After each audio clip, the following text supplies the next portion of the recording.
Today we are all facing the problem of COVID-19, and this is not only a problem which we are facing in India.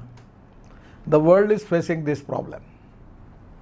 I feel that now this is the time for Indian society not only fight against COVID-19 but to fight against this economic war, and it is important for all of us to win this war. Frankly speaking, from before our history, if we concern it, before 47 and after 47, our country, our society has faced a lot of problems. But the history indicates that ultimately we are the winner. I feel that 100% we will win the war against COVID-19. At the same time, we definitely going to win this economic war. Now, because of COVID-19, there is a lot of negativity and frustration in the mind of the people. We should think it as it is a blessing in disguise. We need to fight with COVID-19. I request you, all of you, that now we need to learn the art of living with COVID-19. So this is the time for the country for decentralization of industry, decentralization of wealth, to create more employment potential in rural, agriculture and tribal India. We need to use the raw material which are available in the forest, agro-processing industries, food processing industries, biofuel industries, handloom, handicrafts, khadi gramodyog. These are all very important sectors where we need to work more for that. There is a huge potential for export. Regarding the MSME also, we are now trying that how we can reduce our import.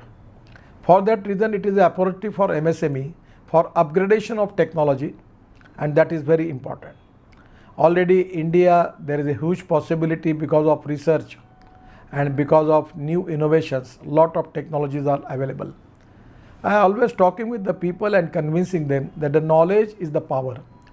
The innovation, entrepreneurship, science, technology, research, skill and successful practices, we name it as a knowledge, and conversion of knowledge into wealth is the future for the country. Conversion of waste into wealth and conversion of knowledge into wealth is the two important subjects which are very much touching to my heart. I feel that this is the time for all Indian MSMEs for upgradation in technology, by which we can reduce our logistic cost, power cost, labor cost and production cost. We can accept new good designs, we can accept good technologies, and we can change in our production capability and capacity, and by which we can reduce the cost without compromise with the quality. And a huge market is available. Presently the whole world, all indicates that they are not very much interested to deal with China. They are now finding their new alternatives and solutions for their requirement. And this is the appropriate time for Indian MSMEs to get export orders. I feel that there is a huge potential. Even investment point of view, government has taken a decision that now the MSMEs, those who have good track record of GST, bank turnover and income tax, by very simplified methodology, we can make their grading. On the basis of that, we will support up to 15 crore as equity to them, and they will go to capital market.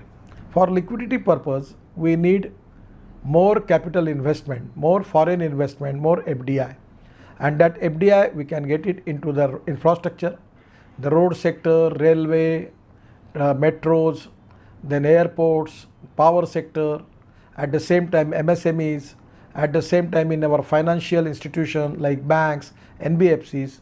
That is very important. If you can get more foreign investment, nothing like that. So this is the time for the MSME for upgradation of the technology, and at the same time for getting more FDI in MSME. I feel that now this is the time for the country that by taking the advantage of the technology, we can resolve the problems of the MSME. And already we have one portal named as Champion, and where already we have received the grievances of MSMEs, and we have already 90% of the grievances already resolved by the ministry. So we need interaction with the MSMEs by the digital methodology. The dream of our Prime Minister to make India a 5 trillion economy and at 100 lakh crore of infrastructure. I feel that this is a very difficult challenge, but this can be possible with the cooperation of all stakeholders. Either it is labor, either it is government system, either it is bank institutions, financial institutions, either it is with MSME owners. We can make a cooperation, coordination and communication, and with a teamwork we can go ahead and we can definitely going to achieve this target. And for that reason we need to transform our methodology, our system. Without transform we cannot perform. So transform and perform is very important, and that is the reason for that transform and perform we need reform.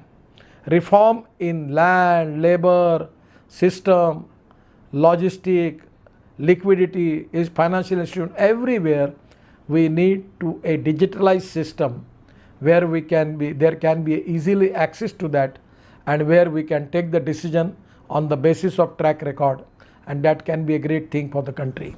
I feel that India has got the huge potential, huge capacity, and 100% India can become a super economic power, and that is the dream of the people of India. This is the dream of our Prime Minister, and I am very much positive. Presently we are facing this COVID-19 crisis. We need to have a positive approach for that. At the same time, self-confidence is very important, and we will fight the war against COVID-19. At the same time, we will win the economic war, and by making different type of reforms, we can achieve the goal to make India a super economic power. Thank you very much. Namaskar.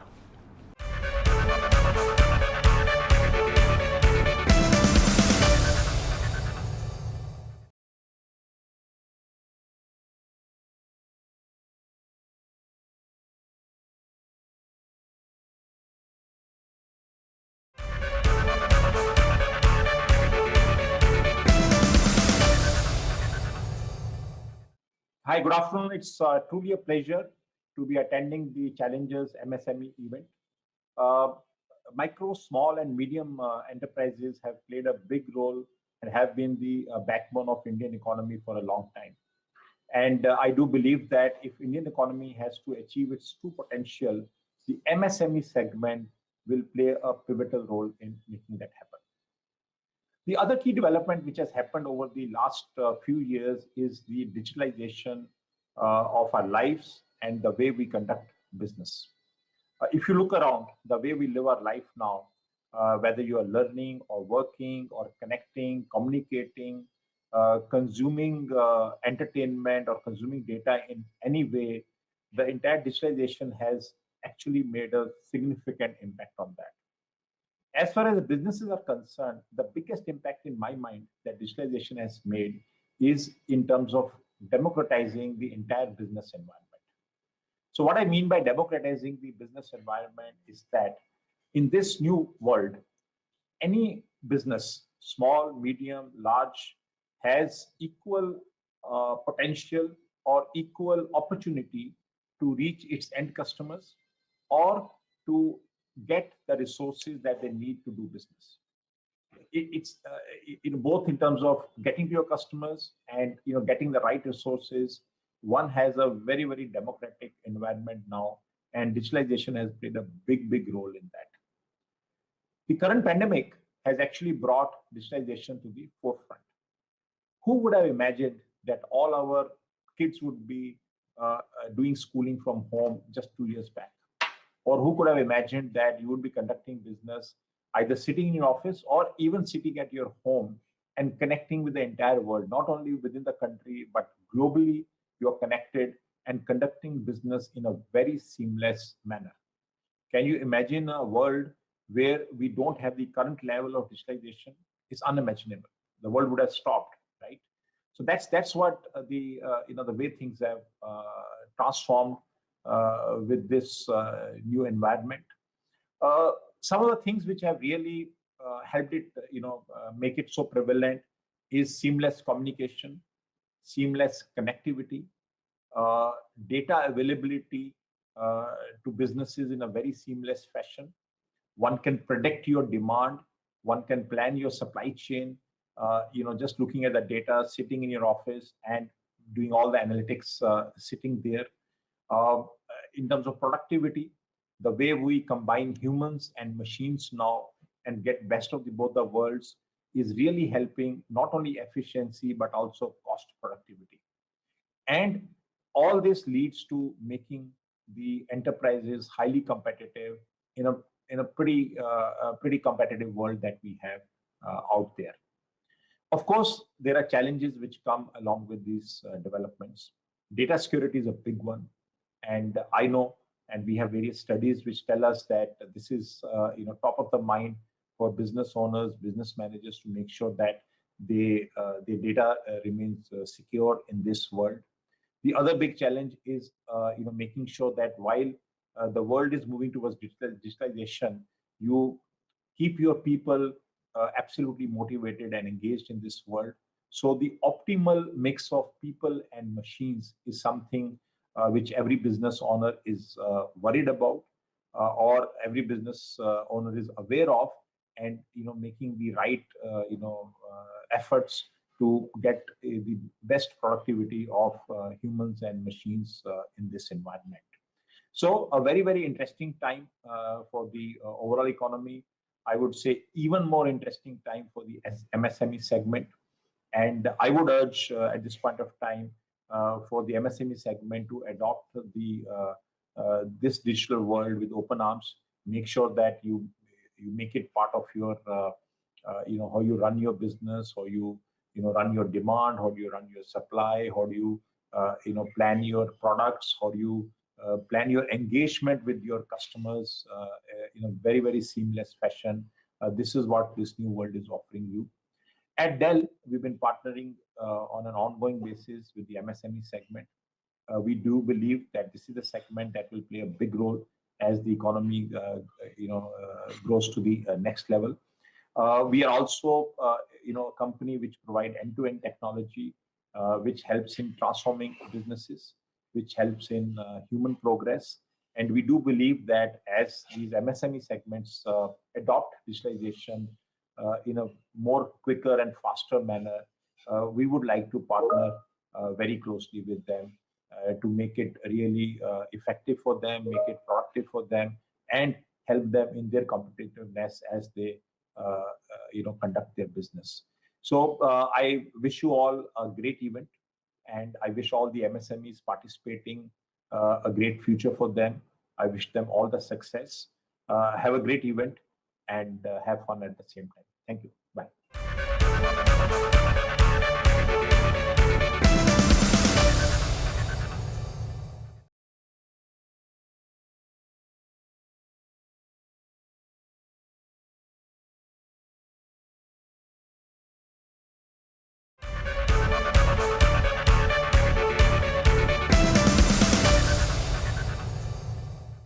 Hello and welcome to Dell Technologies present the Challengers MSME Summit in association with Money Control and CNBC TV 18.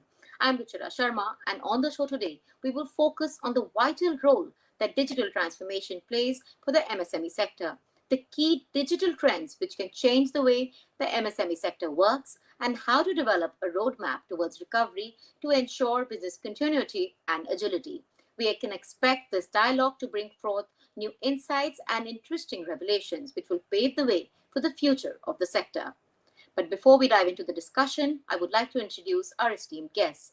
I'm joined by an esteemed panel of industry leaders.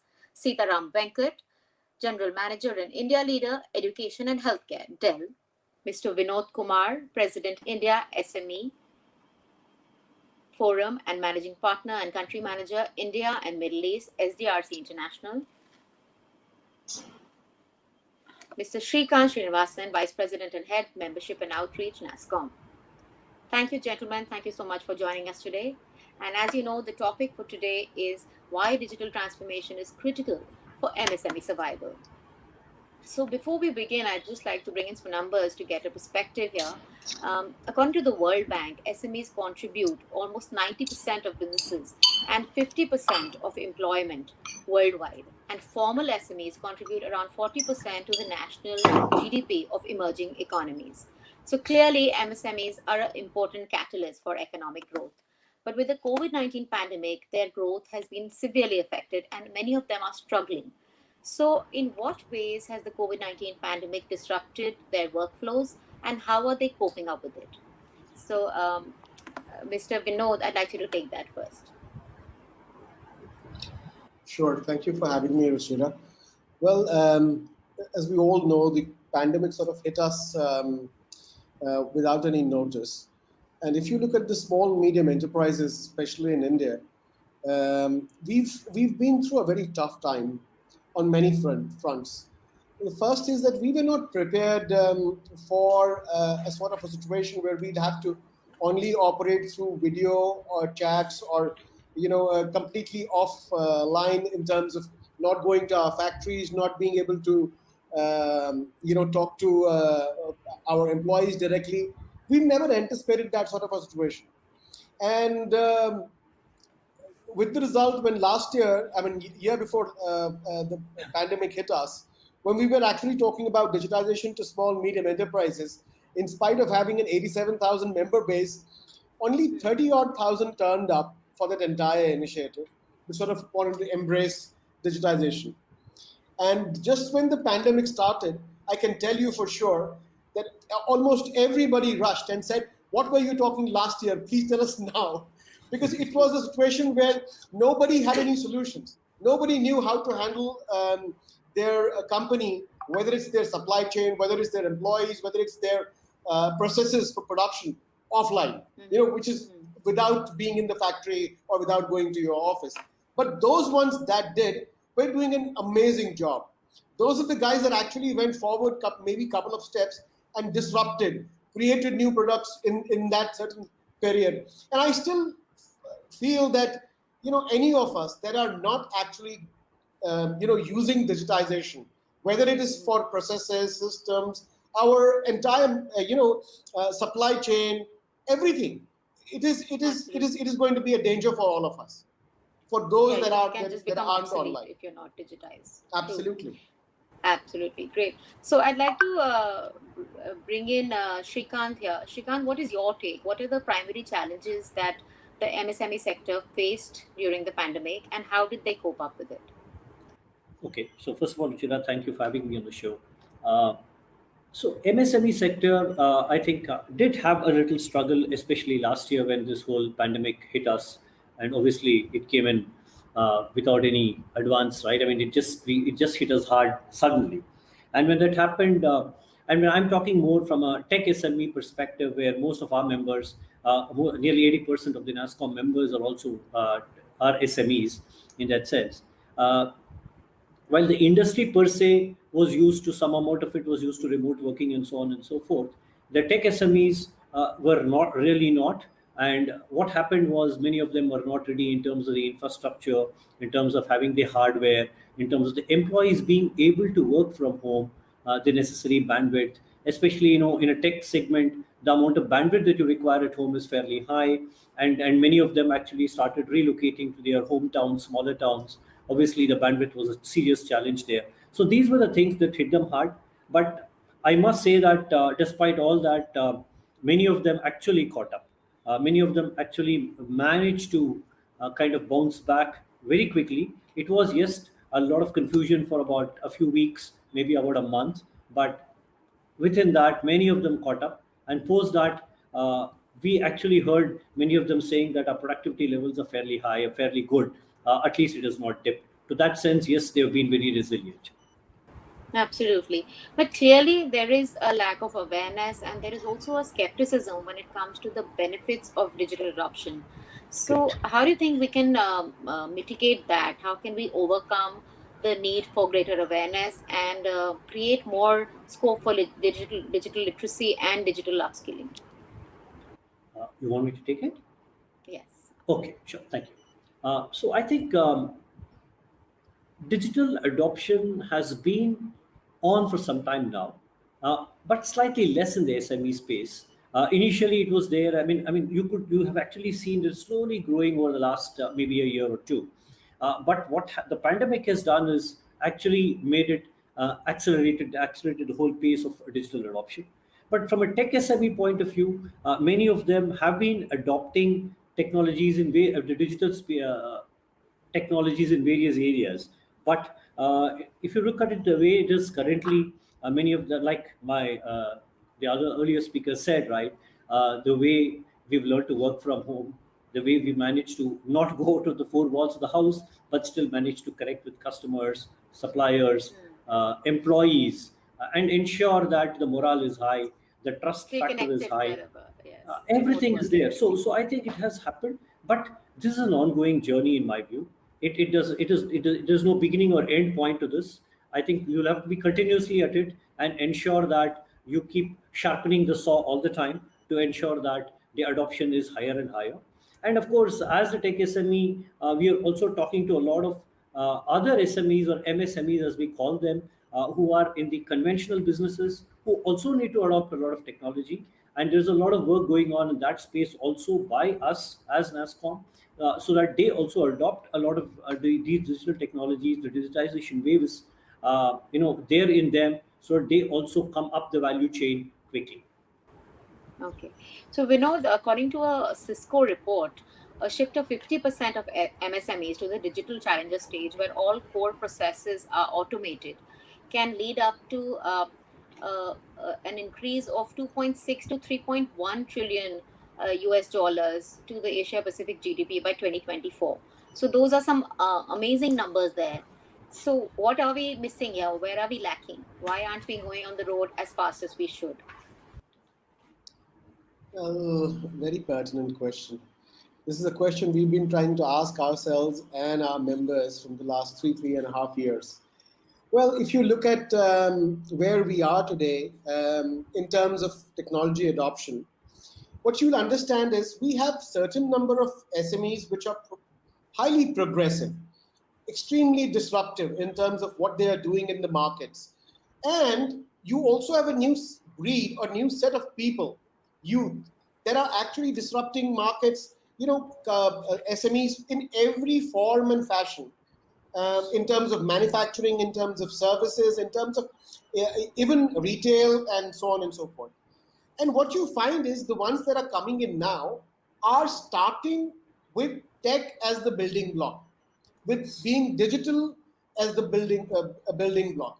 And they have an obvious edge, because when you as an entrepreneur are sitting on data of what it takes you to get your consumer, controlling, looking after what your employee is doing, how productive and how effective is he, your supply chain, where is the material coming from, where is it going, how fast am I able to reevaluate, process it, and send it forward. All of these things, when they are available to me at the flick of a button, that is when my business works while I sleep. And that is the normal situation for an entrepreneur. That should, somebody who is going to be there in the future. Otherwise, the rest of us are going to shut shop or change our lines of business, or morph into something else. All right. So as you mentioned, supply chain is another pertinent topic here. How can digital transformation help SMEs and MSMEs to overcome the current risk and accelerate growth when it comes to supply chains? See, very simple. If I'm looking at, let's say, 4 or 5 different suppliers, and I'm not sure what they are producing, when they are producing, and if I need to be on top of my own production, my own effectiveness, my own productivity, what I need to be clear about is when is material coming in, and what are the other various things. You see, it's when you're talking about manufacturing, you're not just talking about raw material. You're also talking about your own employees. You're also talking about material for packaging. You're also talking about transportation. You're also talking about your front end, your distribution, whatever else whichever way you're actually taking it to finally your consumer, whether that could be a business or an end user. Either ways, This entire chain needs to be automated so that there is no error. And we normally, when we are calculating on our own, we normally make a lot of mistakes. We normally don't, I feel, take into account that there'll be certain situations where the supply chain may be hit or it might get delayed. Now, those are the things that when you are sitting on top of a pile of data that is processed, that comes to you, all of these risks are lowered. And finally, business is about risk. The better you know how to manage it, the better you will be at business. That's a very valid point. Managing Sure. risks is definitely a critical factor. But we know the lockdowns led to halted production, they decreased overall growth potential, and MSME sector particularly found it very challenging. So, what are your thoughts? How can MSMEs increase operational efficiency by adopting digital tools? There's no two ways about the fact that all MSMEs, you could be a micro business, and if you are not going to be on the internet tomorrow, if you are not going to be accessible to your consumer who's sitting at home and does not want to, come to your shop or come to your showroom or come to your factory, you've got to be there for him. If you are not going to be there, it's over. It's going to be very difficult for you to find business because today, just imagine, Ruchira, each one of us sitting at home, we just go on the internet, find what we want, and it's just available to us maybe 4, 5, 6, 7 hours later. It's as simple as that. Now that is applicable to everybody. Because what about those manufacturers that are hoping, I have a distributor or I have a dealer, he will front end the operation and he will sell. It doesn't happen like that unless today you are in a business wherein you're just not producing, you're also servicing the end consumer. It's not going to work. Today, there is a very thin differentiation between only a manufacturing or only a service business. Today, companies have to be both. And that's where I always say this, that whenever we are talking about future of companies, future of enterprises, or even sustenance, you have to be digitized, you have to be on the internet, you have to be searchable, you have to be your Available. entire information has to be all there. Sitaram, I'd like to come to you for this one. Digitization can definitely help MSMEs enhance revenues. And in India, MSMEs which adopted e commerce have reported 27% higher revenue. And yet, Indian SMEs have often favored traditional methods of working and they cite lack of understanding or digital skills when it comes to digital adoption. So, how can you, as an end to end solution provider, enable them to navigate through the cultural transition and also remove obstacles from their digital journey? Create a roadmap, put a blueprint, and one needs to understand that it is not a very short-term journey, and it has to be a combination of both short-term as well as long-term strategy inculcated into it. So building this framework is critical, and that's where uh, being an end-to-end provider, it gives a great opportunity for us to share our own learnings that we have implemented in taking our business digital today.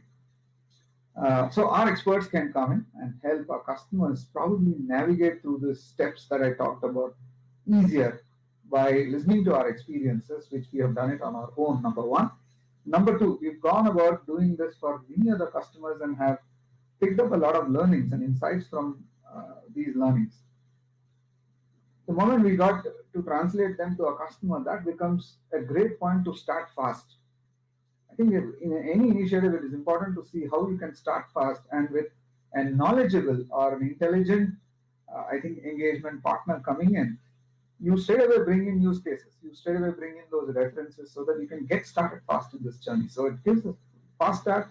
It gives that experience and learning that you have had. And third, last but not least, you can talk about your own implementation. Definitely. So, Shrikant, when it comes to SMEs adapting to the crisis, governments played a very critical role. And in fact, they gave unprecedented support during the COVID 19 crisis, whether it was with tax deferrals, whether it was with direct loans. So, what are the policy changes required to make this digitization easier? Okay, so I think I agree with you that the government plays a huge role, especially in the MSMEs and or the SMEs in that sense, because first and foremost, I think most of them have one key problem, and the biggest problem today with most SMEs is the working capital management, and to a large extent, most of the policy measures, if they can address this particular piece, it kind of alleviates much of the problem. And it can be so from a government angle, from a policy angle, it can be something as simple as, and I'm again giving a couple of examples more from a tech SME perspective. It can be basic statutory approvals, which can be on a self-certification mode, which can be in a mode where they don't have to go through the entire rigmarole of documentation. From there on, how certain methods can be digitized. See, today the government announces a lot of these incentives as part of the policy, right? If they have an industry policy, they have a IT policy, they have multiple policies. Now, how do you digitize this whole process? I mean, instead of having to go and submit a sheaf of documents to get an incentive, can this whole thing be digitized? This can be done. I mean, this will all accelerate the whole process and also build a lot of trust and confidence in the business to say, this incentive is really there available for me and I can get it fast. Instead of having to say, oh no, this incentive is there, but then I know it's such a long drawn process and probably reach me after maybe a couple of years, by which time the relevance of that money is technically gone. So that's one.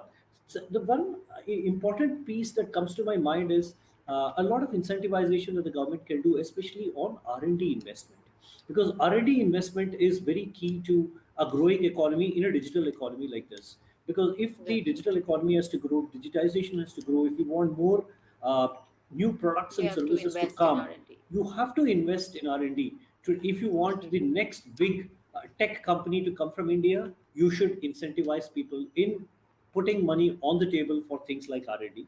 And of course, last but not the least is when I talk of working capital management, also how do you unlock the locked money? But what is your take on the how can MSMEs turn the traditional supply chains to digital supply networks? So on digital, I think the acceleration of digitization, especially, will actually help in the supply chain more from a visibility standpoint. I think visibility is key to hold for a very good supply chain, for a very active supply chain, and a very efficient supply chain. So I think digitization does help in a long way in kind of ensuring that this happens.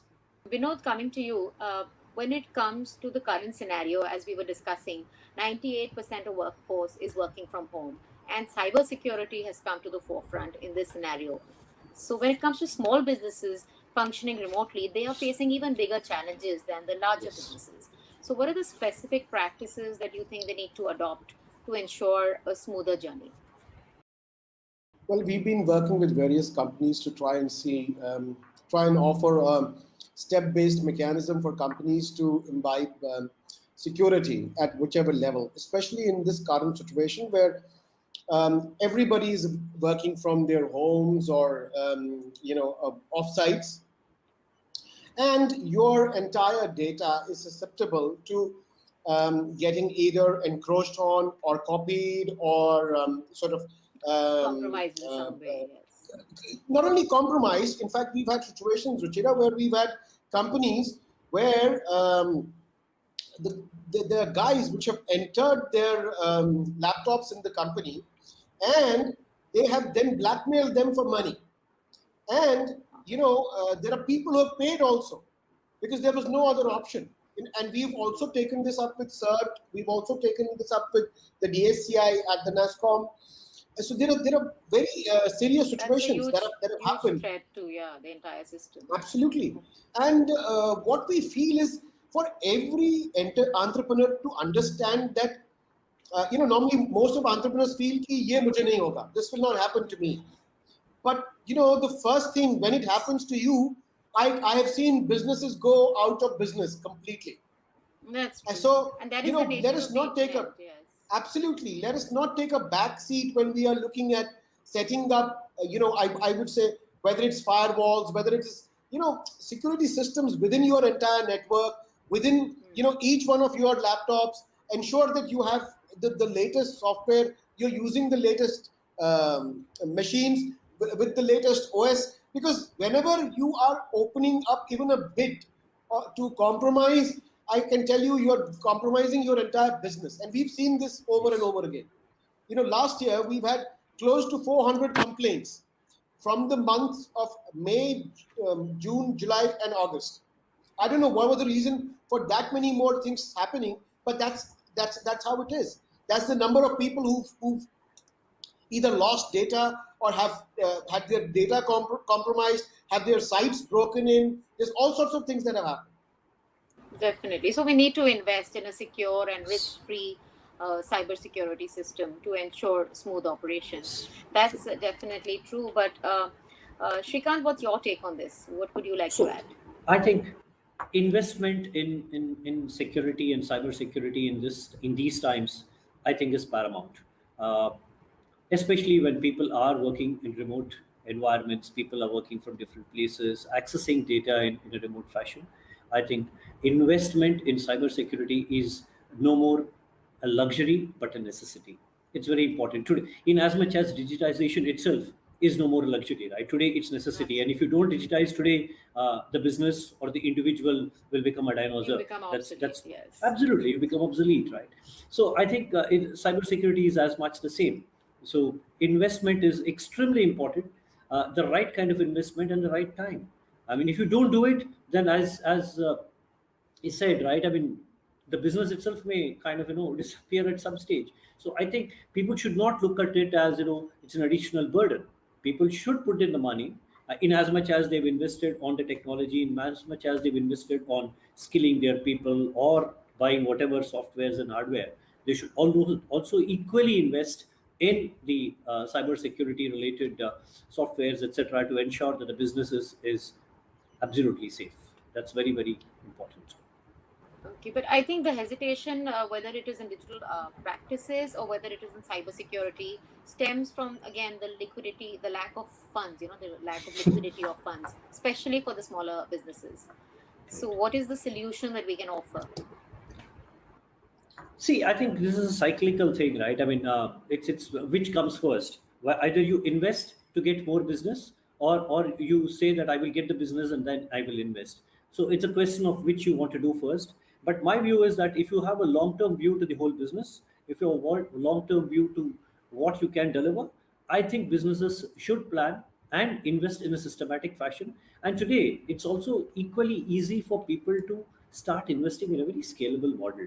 And I will give examples. I mean, typically, if you look at the cloud kind of a model, right, you don't have to go and invest the whole lot in one go. Earlier, it was a typical, if you had to do an IT transformation in the organization, you had to do It a was capex across plus an levels. opex model. You had to buy the capex then buy the software, implement it, wait for the results. But in cloud, it's not like that. You can do it all. You're on the move. You can do a lot of things. So given that, I think people should not hesitate and definitely invest in some of these things and start increasing it or accelerating it as the business grows.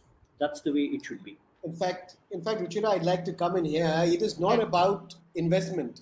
It's about the mindset. It's about the mindset when we as people or as entrepreneurs take a decision that I need to have a employee. Now, if I'm going to decide that I have 15,000 rupees only for this employee at this position, then I've had it. Then I'm clear that I'm not actually taking on the employee. I'm only willing to put in 15,000 rupees. But the fact is that that position may need a person who is going to command, let's say, 50, 80,000 rupees a month. Investment. You need to make that, because otherwise you are right there crushing your own business at the very outset. So investment is never an issue with entrepreneurs. The same entrepreneurs can go out and buy the choicest cars. The same entrepreneurs can go and buy the choicest things. Nobody to ask, nobody to approve. So when you are making decisions, it is imperative that you take the right decision for your business and your future. Because if you are not going to do it, that is where you are starting and steering towards the end of your business. Exposing yourself to greater risk. Tell me one strategy that you think that business leaders and policymakers can take advantage of when it comes to digital technologies and digital framework. Well, my feeling is that digital primarily helps you save time. A. B. It helps you innovate. You see, and unless you innovate, I don't think there is a business. You see, business is only when you do something disruptive. Somebody's already doing it in form A, you are doing it in a form B, which is more effective, more productive. So you have a business. It's a constant Then when you have this evolution. business, absolutely. So unless you are evolving, innovating constantly, there's no business. So digital helps you do that.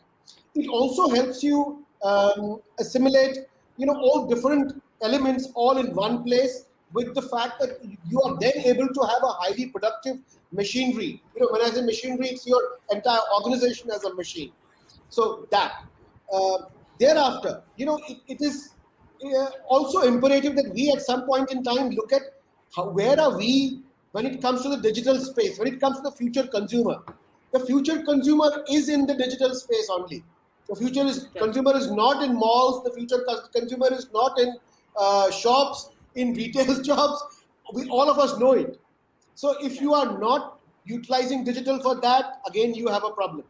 And I would say, overall, my experience has been the few companies that I know which are bent on not going digital, bent on not listening to us in spite of multiple discussions. Um, my my warning to all of them has always been when I leave the room is that you will shut down. It's a matter of time. All right, So yes. So clearly, digital transformation is critical. It's a survival yeah. kit. Digitization and digital tools have proven that they can benefit SMEs across levels, but there is still a hesitation to adopt a digital framework. So, in what ways has Dell helped consumers and partners to transform their businesses and grow exponentially despite the existing challenges? Good question again, Ruchira. Several examples. Several examples, because varied industries today have realized the need to adopt digital technologies. All Um, right. Including the classic case of pandemic driven, I would say, hybrid working today, or working remotely, or work from home. You can add different names to this. Is something that nobody did anticipate, right? We were forced to overnight shift into this model, and this model is now staying. And what we hear from industry is this is going to be prevalent, and hybrid model is here to stay. Many experts have also, I think, endorsed that, and many companies have seen benefits today. Now it's been 1.5 years in this journey of remote working, and you go and ask businesses, you go and ask companies, most of them, I don't think I've ever heard any company saying the remote model has not worked, barring a select few who are extremely important to be there on the floor, on the shop floor, looking at handling equipments, etc. Leaving that aside, if you look at more than 70-80% of the operations today have gone remote, right? And all these operation leaders have accepted that they have seen significant productivity improvement. So one classic use case is that itself. Now you also asked me about give an example of an industry or users. Now I'll just start giving a couple of examples. Let's look at schools and colleges, education, uh, remote learning. Uh, Remote learning is on today. Remote assessments is on. Students are collaborating. Faculties are collaborating. Faculties who are not used to this digital style of teaching, look, considering student experiences and considering the future that this model would enable student to gain insights, have adopted these technologies quick and fast. Use of all of these collaboration tools, the video, audio conferencing tools, and the content that is sitting in cloud that can be accessed sitting anywhere, etc. And by providing digital device in the hands of students and faculties, today we are able to uh, you know learn from anywhere. Right? You necessarily may not be inside the classroom. You can be at home, but you are still facing your teacher. We are hearing about personalized experience. We are hearing about smart campus. We are hearing about smart administration. This thing is going beyond students, beyond teachers, into the institution, into the academia, and academia is looking at how do I broaden this with the industry affiliation, create more affiliation so that visibility of the institution goes up. That will benefit students, and it is also helping academic to look at students who are prepared for future jobs, future skills, Shrikant, what do you think are the strategies that business leaders and policy makers can leverage, the strategies and the technologies that they can leverage to accelerate growth and increase, stay competitive and stay agile? See, apart from what Vinod said, he talked about innovation and time, saving of time. I think two other reasons why people should definitely take up digital transformation is both accuracy and predictability. Because accuracy of what you do is very, very critical, so that you know that you're doing the right thing. And more importantly, predictability.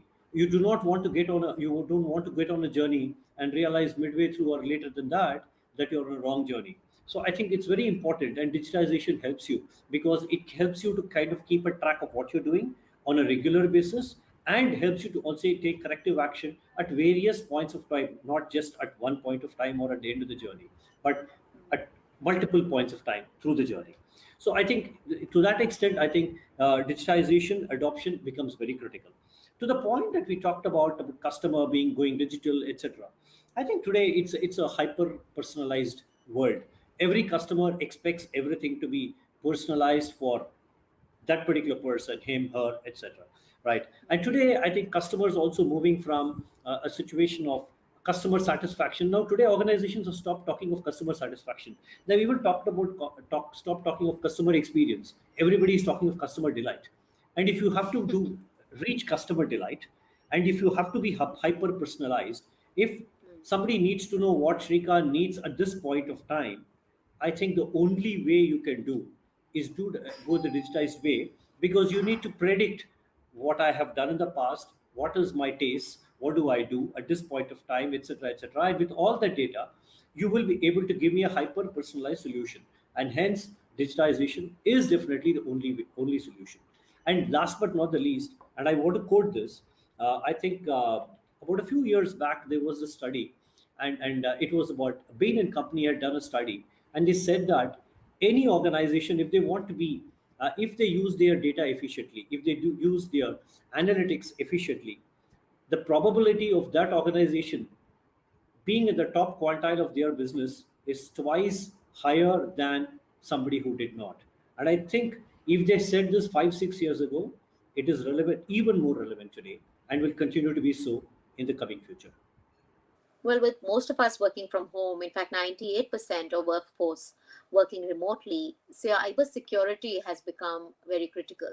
And small businesses are struggling when it comes to cybersecurity due to various reasons. So, what are the specific practices that smaller businesses need to adopt to ensure cyber resilience and a risk free framework? This is again a great follow-through question. Cybersecurity, cyber resilience is a hot topic, and in fact, it is a must-need today. Within businesses, as we engage, we realize this is a boardroom discussion in many companies, most of the companies, and the need is because overnight people started working remote. That has created stress on the internal IT environment, because internal IT environment were never tuned to manage devices, manage technology usage beyond the office premises. You start fundamentally connecting from your local home network into an office network, and that has opened up vulnerability and gaps. And we know what is happening around there. There are several watchers who are looking at different ways of hacking or entering the systems through various, phishing alarms and and activities. So first thing is to be aware that when you take this technology out and start using it, is the barriers are broken. The traditional perimeter security that you have set up no longer suffice. So first is to get that understanding right. It starts from there. Once that understanding is, I think, secured within those businesses, the next step is to figure out where the gaps are. Now, I'll allude 2 3 gaps. There could be a few more, but I will, in the interest of time, limit it to 2 3 main areas. When a user of the company is using a technology device at home in a local network, it is important to restrict this employee's access within the local area of usage of that particular computer. That starts there. Second, that system should have all necessary security embedded tools, right from basic antivirus up to data loss prevention to you know security threat prevention and so on and so forth. All right. So, before we wrap up, I'd like to ask you to sum up a people-centric or a tech-centric solution that the MSME needs to adopt to ensure agility and business continuity. So, one critical solution that you would suggest. So agility and predictability is what see for agility it depends again on the kind of business. So if it's a tech MSME, tech SME, then I think they may want to kind of look at some of the newer ways that they do their processes, the newer ways they adopt their projects. Like many of them adopt agile and DevOps and things like that. But if you look at a typical manufacturing kind of an organization, it depends from what kind of business they are in. So if it's a conventional manufacturing engineering kind of an organization, people look at a shop floor automation, which helps them in a large way. If it is a very consumer centric or a B2C kind of a business, they would look at customer centricity and hence logistics, predictability of logistics, predictability of the overall supply chain would matter. So again, this is a solution which will change from business to business, but the underlying piece will continue to be that you need to pick that piece which is relevant for your business and plug it there and ensure that it is adopted. To be specific to each business. Um, uh, so, what's your take on that, Vinod? One this tech-centric or people-centric solution that you would suggest that MSMEs need to adopt? Well, I don't see one single solution as fitting every SME. There's SMEs of all types, all sizes, and of various sectors. But what I say to every SME is three words primarily. The first is digitize. Whatever you are doing, digitize the process so you can sit back, relax, and have a top view of your business. Otherwise, you will be working in the business and the business will not get anywhere. Second is innovate. Constantly think about innovating so that you can do newer things, so you can offer newer things to your consumers, your employees, your investors. More money, always welcome. Third is compete. And when you are saying compete, I say compete globally. Because Mhm. only when you compete globally can you then ensure that nobody will compete against you in your home market. Otherwise, you're going to find a million more people coming to India and setting up right under your nose, and you will not be able to do anything therein. So, again, digitize, innovate, and compete globally. If you are able to do this, I'm telling you, those ones will be the new champions, new challengers to the old order.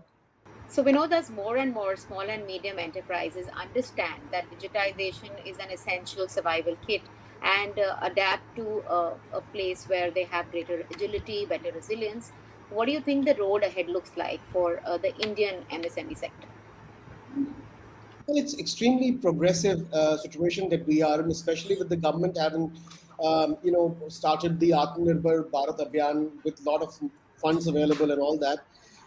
My feeling is the future of Indian SMEs is connected to two things, two very important things. One is that we have a huge market, a huge national market, and that has a great possibility for every small SME. Because when you look at the number of products that we offer in India today, the number of brands, they are very, very, very, very little. On the other hand, when you talk about what does the world offer you today? Well, Hmm. it is said that India has a potential of close to $340 billion for exports in the very same products that we are already making and exporting. So can you imagine that we can double our exports apart from the services? I'm just talking about commodities. So you are in a place which has great future, which has great opportunities. You don't need anything except just put the right things in your business, put work with the right principles and with the right ethics, and comply fully. That's it. And All right. digitization helps in all of these. So, Shrikant, what do you think? What does the road ahead look like as we develop a business framework which is powered by digital tools and adopt tried and tested technology initiatives? So I'll take this question in two different pieces. One, if I look at the tech SMEs, I think they've already started adopting, and this will definitely go a long way because they have realized the fruit of this whole adoption. and many of them are continuing to do so. They've realized that this is the only way to kind of reach larger markets, newer geographies, and of course the international markets. So that's definitely there. And of course they've also been contributing in a large way. If you look at the conventional organizations, the SMEs, whose core focus is not technology daily, right? I mean, they are into manufacturing and so on and so forth. Even for them, I think today they've realized that unless they do this, they cannot scale up. Unless they do this, they will not be able to really make a difference to the end customer and make their business more valuable. I mean, that's very important, right? Today, you can continue to stay in business and just do that. I mean, you can keep on running the race just for the sake of running the race, or make a difference to the business. So if you have to make the difference to business, I think people have realized that digitization is the way, and all of them are doing this. There are multiple ways that they have been doing this, whether it is cloud adoption or tech adoption in various ways. People have chosen multiple paths, but definitely I think this is the only way that they will find to reach the next higher level of growth. All right. Thank you, gentlemen, for this very insightful discussion. And to sum up clearly, digital transformation is not just about technology, it is about people, it's about processes. It's a win win strategy to achieve higher customer acquisition. It is also the best way for increased operational efficiency with automated processes. And the way forward for the MSME sector is clearly digital. Thank you all for watching, and thank you, gentlemen, for your insightful discussion today. Thank you. Thank you very much, Ruchira, for having us. Bye-bye. Thank you. It was a pleasure.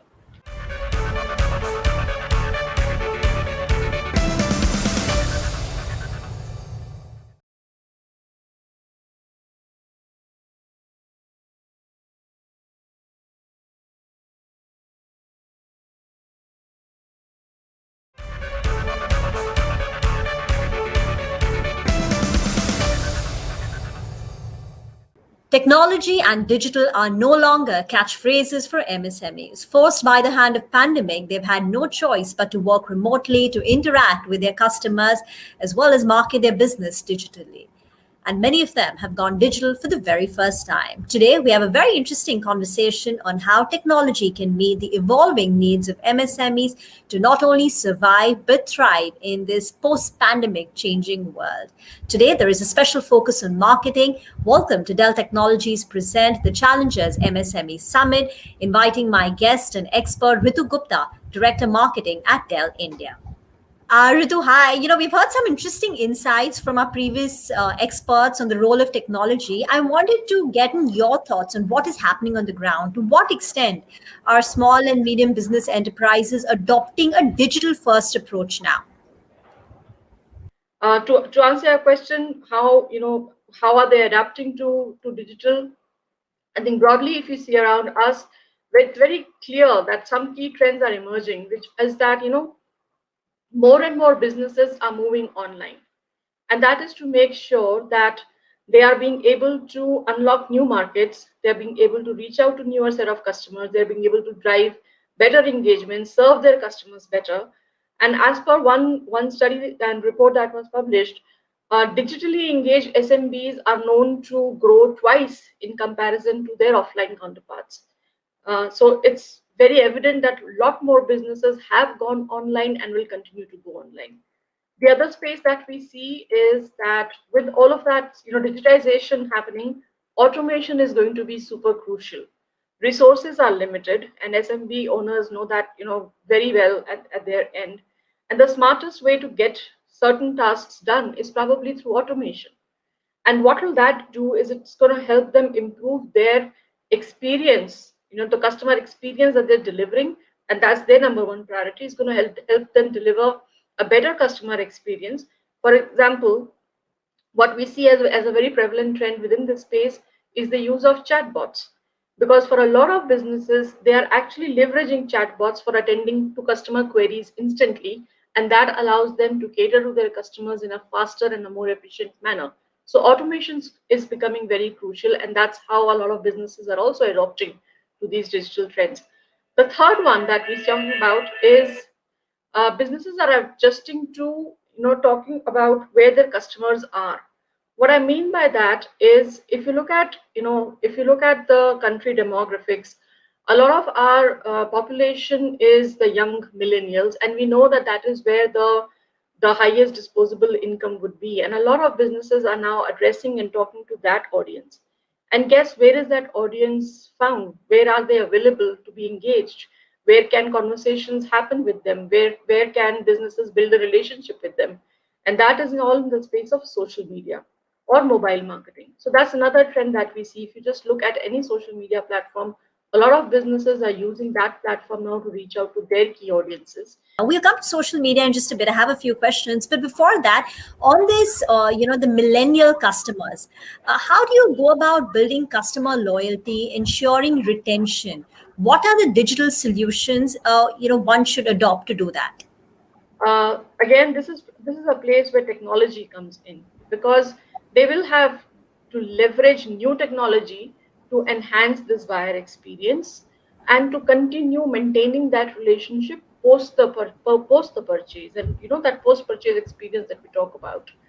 um, Whether it's about pre-purchase engagement or even a post-purchase, technology is becoming and will become even more important and crucial. And at the center of all of this is going to be data, because data is a key enabler in customer engagement. More than ever, with the help of data, businesses can leverage data to understand their consumers' behavior. They can understand, how they can drive customized or personalized marketing initiatives for them. They will know how they are able to cater to their customers better, and the feedback and everything, that entire engagement that happens. But crucial again for that data to be able to be leveraged, in the right manner, they will have to look at, a very well designed, I would say, a data management strategy in a way that the business intelligence or business analytics can actually help them measure that customer value and constantly help them improve their offerings, their services, thereby improving their rate of investment or the rate of engagement that they are, or the return on engagement that they're going to be looking for. So I would say, if I really have to sum this up, I would say that they have to take note of the technologies that are available or that are posed as the technologies of the future, and invest selectively, invest accordingly to stay competitive. I don't think there is any other option except to be very adaptive in this, what is otherwise a very changing environment. So that's what I would say. That's what my advice would be. So Ritu, let's move on then to social media. Now, social media, as we all know, is needed to understand the pulse of the consumer. But it's also fairly complex. And so how does an MSME go about developing an effective social media strategy? And more importantly, how do they measure the ROI on this strategy? There is no doubt that social media is right in the center of all of our lives.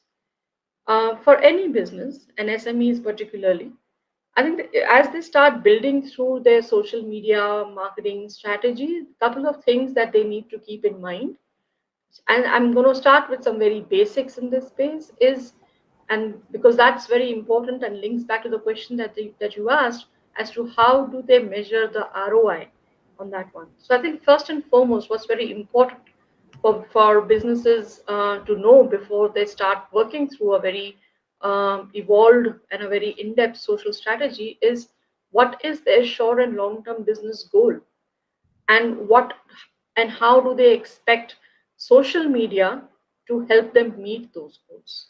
So that's going to be first and foremost. Second one is going to be, what's the kind of message that they want to put out there.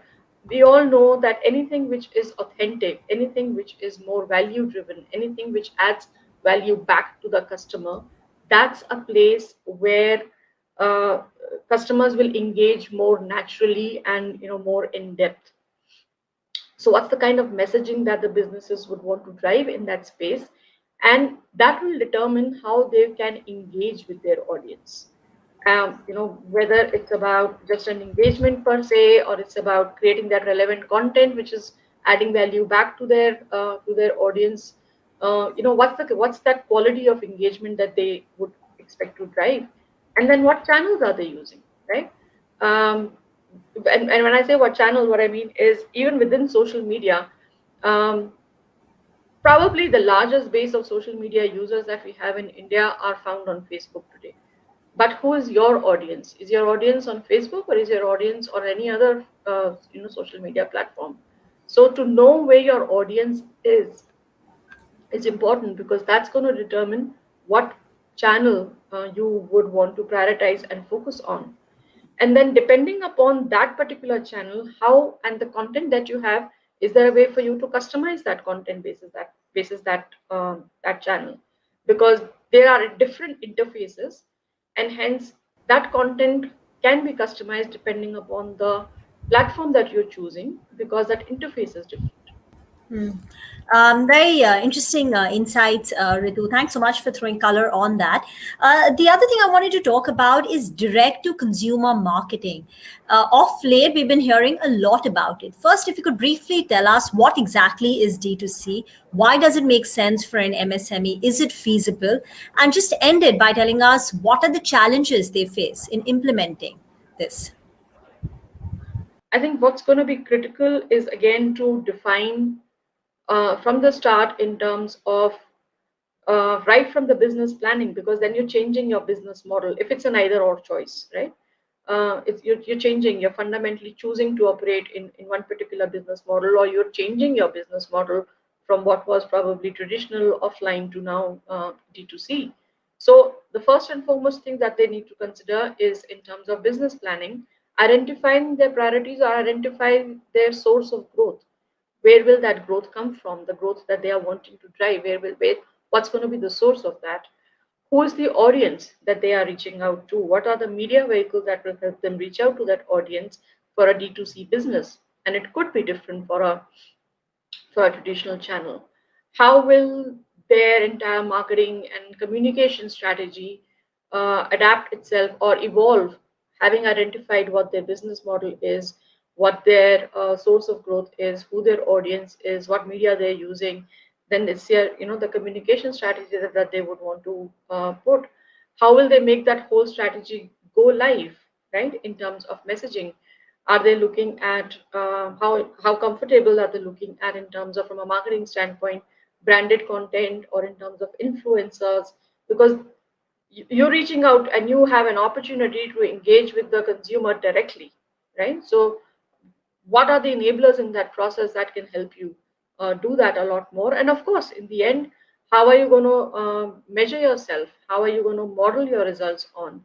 How are you going to optimize your results so that you are able to drive things a lot better? And in all of this, it's not success is not guaranteed, because as you rightly said, there are challenges in this process, both in the marketing space as well as I would say as a business model itself, because fulfillment logistics, it's one thing to kind of send out stuff in bigger volume lots, for traditional retail and store, versus D2C is more personalized, and it's a very different logistics requirement that it would require, because that will define that, the onus of providing that optimal customer purchase experience actually is with that brand directly. And it's not just one time, because I'm sure they're wanting to build loyalty, they're wanting to drive that repeat purchase experience. So it's going to be very important for that business to be able to own that and fulfill that promise in terms of the logistics. Second one, reality is that yes, while we said that e-commerce is here to stay, the retail stores are not going anywhere. The retail, the habit of going to a retail store by consumers will stay. Retail will definitely continue to be there, and for a lot of customers, for a lot of consumers, just being, when you go into a store, you see the products displayed out on a shelf, that itself gives you that, that sheer organic visibility and awareness that you have. A lot of new launches get noticed in that space. So the question is, yes, retail is still strong, and hence it's a toss up between only investing in D2C versus existing in both. Third one, of course, is, D2C depends extremely high on getting your traffic on site, on your site. So you have to constantly make sure that you have a very consistent marketing strategy and a marketing spend strategy that helps you not only drive that online reach to your customers, but it helps you get to those new customers and helps you generate that demand. So it's a constant cycle. You have to drive that traffic to your business. As against a retail where also it's important, but there's a lot of natural walk-in benefit that you will also get. Like I said, the stores of our products are put on display. The sheer customer experience that I spoke of earlier, which is determined by a whole lot of things, right from your product, to the logistics, to the customer experience that they've gone through pre-purchase, at purchase, delivery timelines, everything. And then only basis once you have all of this should one decide whether to scale or or kind of make sure that you've got that base, you've got those basics right before you decide to scale basis the learning. So again, it's not something which is a decision which is quickly taken or just decided that yes, because everybody's gone online, let me just switch online and be D2C. It is something again which requires a lot of thinking and planning, which I'm sure a lot of SMBs are all aware of. But I just shared some of the challenges which came to my mind on that. Fair enough. Fulfillment, competition from brick and mortar store, as well as risk of dwindling traffic, are some of the challenges to adopting a direct-to-consumer marketing strategy. One question. You spoke about the constant need to upgrade technology, making sure you're investing in it. But for many of these MSMEs, smaller companies, they operate on a limited budget, and whatever cash they've had in the last 15 months, that buffer has been taken away due to the challenging time that they have. And these, cutting edge technologies often have a shorter shelf life. So therefore, MSMEs feel a little hesitant to make these investments in technology. How would you respond to that? I think you're right. A lot of technology solutions may evolve and would change over a period of time, but the fact still stays. And I think there are a lot of different models which are available, and I will not get into the details of those. But even if you start small, and a lot of these technology solutions then allow you to scale as things change, as they get newer spaces or new versions. So that's one way to look at it. The other way to look at it is, particularly for SMB space, and one thing that has come through is this whole concept of as a service, right? So as a service is a new concept which is picking up, and that's something that SMBs should definitely evaluate to see if there is a hesitance in terms of investing upfront into technology solutions, either for cash reasons or for usage reasons, or the feel that it's going to get obsolete pretty soon, and hence why should I invest into it? So I think that's a model that's going to pick up, and that already has taken up pace, and a lot, that's something that's going to benefit the SMBs a lot. But I would say over a period of time, it probably is going to be a combination of both these approaches, and a hybrid model will exist, because SMBs, as they start leveraging more technology and as they start seeing the benefits of those technologies, solutions to their positive impact hopefully on their businesses, that's probably going to help them overcome that initial hesitance or that inertia, that yes, this is something that I would believe is going to be good for my business. But I totally understand that this is not something that they would kind of go and take a deep dive into immediately. And to that extent, I think the one solution that we have in place, and we totally understand that there is this hesitance in terms of what technology do I need for my business? Do I really need to do it now? Should I wait? How will I get it? What's good? How much do I need, etc., etc. And at Dell, we understand that. At Dell Technologies, we understand that completely. And hence, what we have, with us is our technology advisors, our Dell technology advisors, who are basically there exactly for our small business owners, and for our SMB owners, to help them and guide them through this entire technology adoption journey. So you have a need, or you would even want to understand what kind of technology solutions your business would need. I think that's the job that our technology advisors will be very, very happy to understand your business model, understand your business requirement, understand your technology requirement, and then be able to make that right recommendation for you in terms of what's the best solution for you at that point of time, and something that helps you scale both in terms of your journey as well as your business journey as well as your technology adoption journey as we go along. So that's something that we've thought through, and hence we've made sure that we have, as technology partners, we would definitely want to make sure we're there for our customers to help them make that decision. Okay, and just one final question. Dell for all of us stands for the typical hardware manufacturer, personal computers, laptop, tablet. You spoke about a Dell technology advisor, DT advisor, who will help support the digitization journey of MSMEs. Can you tell us a little bit more on how Dell is going about being this one-stop shop for MSMEs in their digitization journey? Absolutely, and I think I will go back to our Dell technology advisors, because we realize that, particularly with the onset of the pandemic, there is a huge need, and it was there even before. Like I said, it just propelled probably that need and brought that need up front even more. There is definitely a need for SMBs to adopt technology, and that technology goes beyond. It could start for something as basic as a PC, and that's digitization for one business, for one small business, as against maybe looking at more end-to-end solutions, looking at server integration happening into their business, or as you go evolve and you evolve into a more mid-market kind of a segment, even looking at a place on storage or multi-cloud.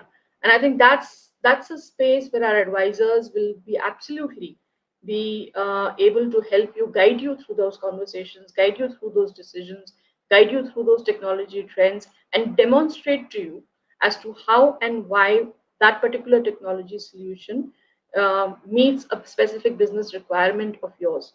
Or let me put it the other way, based on your business requirement, they will probably be able to recommend the right technology solution to you beyond the hardware. Hardware, I would say, is probably now more basic. It's almost like a necessity. It's not a choice for any of us. But the technology intervention and the conversation that can happen with the SMBs, based on their business requirements, based on their technology growth, based on their aspirations and growth plans, because you don't want a solution which is apt for your business even for today. It's a growing business.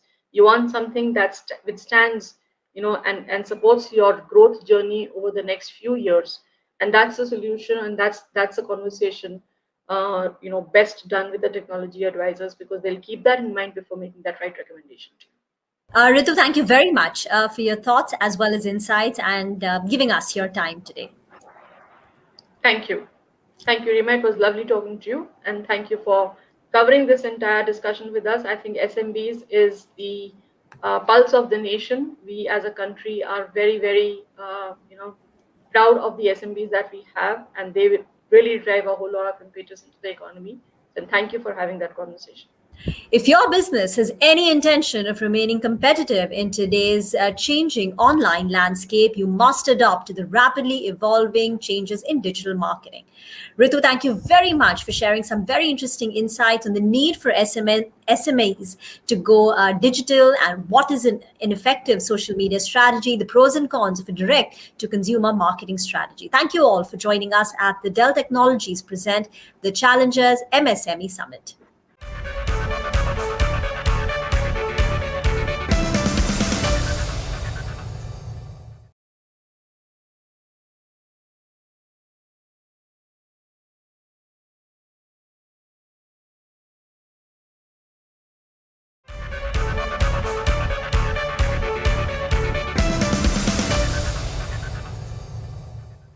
Hello and welcome to this edition of Dell Technologies present the Challengers MSME Summit in association with Money Control and CNBC TV18. On the show today, we will delve deep into the current landscape for the MSME sector and discuss the key challenges and solutions the sector faces while embracing digitization. By design or default, the COVID-19 pandemic has brought digital adoption to the forefront. Technology has not only bridged the gap between businesses and customers, it has also enabled businesses to thrive in these challenging times. And digital transformation is of pivotal importance in building business resilience for the MSME sector. But before we discuss these critical aspects pertaining to digital transformation of the sector, I would like to introduce our distinguished panel. Mr. Thiru Sharma, Vice President, Dell Digital. Mr. Amit Chatterjee, Head IoT, APJ Intel. Good afternoon. Welcome. Mr. Akhilesh Tuteja, Head of Digital Consulting, KPMG, India. Mr. Saket Asati, Co-founder, IOTA Informatics. Welcome, gentlemen, and thank you so much for being with us here today. Thank you, Ruchira. Thank you, Thank you Ruchira. so much. Thank you. It's a pleasure to have you all with us here. So the topic for today is how traditional MSMEs can embrace digitization. And as we all know, the micro, small and medium-sized enterprises forms the backbone of our country and our economy. But due to the COVID-19 pandemic, these businesses are struggling to survive. And clearly the way ahead is digital. And according to a report, those companies or organizations who are adopting digital tools have increased their value by 25% and their productivity by 16% on an average. So clearly the digitization of the sector will add more revenue to the economy. So my question to you is, how can the MSME sector leverage technology to their advantage and also jumpstart business to ensure business continuity in these unprecedented times? Yeah, so I think, thank you, Ruchira. So I think it's a great question, right? I mean, first of all, let me introduce myself. I'm Thiru Sharma. I lead as a service transformation initiatives for Dell Digital, which is Dell Technologies IT organization. So at the core, what we're doing is bringing the modern consumption cloud-based service models to our customers, right? So now coming to the aspect of what we talked about, how can MSMEs build their digital resiliency and prepare for future? Look, I mean, I think most companies and most TIOs are finding a way to design for the constant change, right? I mean, they are continue to innovate, transform themselves, and be prepared for tomorrow. So they know that thinking digital first and being prepared for the new and unknowns are essential for the survival. So the future is now, the time to take a bold digital actions, right? So businesses that once mapped the digital strategy to 1 to 3 years are now need to scale in days and weeks, right? I mean, we have seen examples where the Asian banks have shiftly migrated physical channels to online. We have seen retailers shifted into contactless shopping. We have seen rate of e-commerce adoption doubled in the last 6 months. So digital resilience is here to stay, and what we need in the business environment is the increased agility, and that mainly comes from multi-cloud flexibility, what we can offer from the technology angle. And we also need to bring in the digital workspace where our employees and customers can thrive, and these values need to be unlocked by innovating, leveraging data, and the security needs to be part of that, right? So at the heart, at Dell, we talk about bringing in people, process, and technology way of looking this holistically, right? So as I just said, the people need to have the right skills, and they need to be available to take the company narrative forward. And the processes needs to enable very talented people to be effective and efficient in their jobs. True. I'd like to bring in Mr. Akhilesh for the same question. What is your take on this? How do you think businesses can ensure business continuity by adopting digital practices?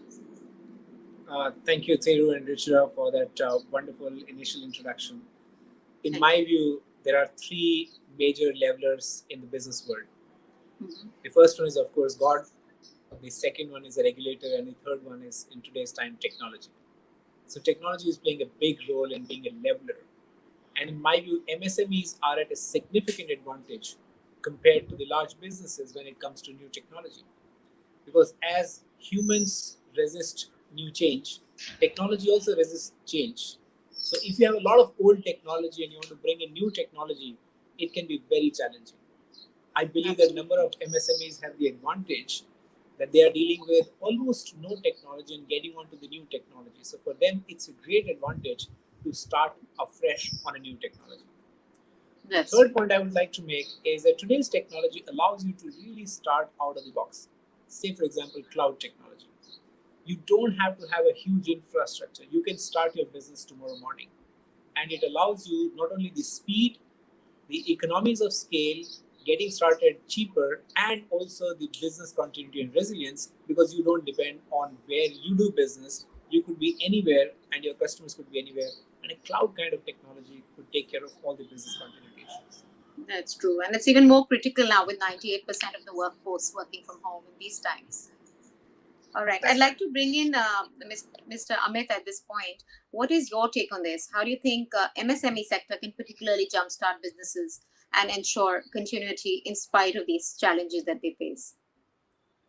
Thanks, Ruchira, and thank you, Akhileshji and Mr. Thiru, for actually providing those insights. See, at the end of the day, I always believe in MSMEs becoming one of the most intelligent class of people in India, to be very frank with you. They understand things. Now, there are some technological challenges that will be a little difficult for them to understand, but who doesn't? Now, COVID has one silver lining. This is what I believe. Even though it has really caused havoc in our country, it has a silver lining. Now, we don't have to tell digital technologies to anybody. People understand what is WhatsApp. You are unable to travel, so you call up somebody, either do a repair or service remotely for your factory or for your organization. All of that is now understood. You don't have to tell anybody anything of that sort. So according to me, all we are doing right now, or what we are asking the MSMEs, is do a data-driven decision making. Just get to know what's happening in your organization. What are the places that need some kind of improvement, or what are the things that are really working really well for you, right? So instead of going by gut, let's have a data-driven decision making. That's it, nothing more than that. You can just go ahead and start with that first, and then go ahead and go much deeper. Now, now we always look at China as a competition sometimes, but I would rather treat China as a partner also, and a great learning tool.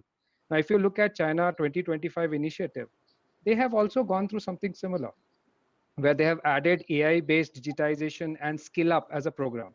Now, skill up is not that easy. It will take some time.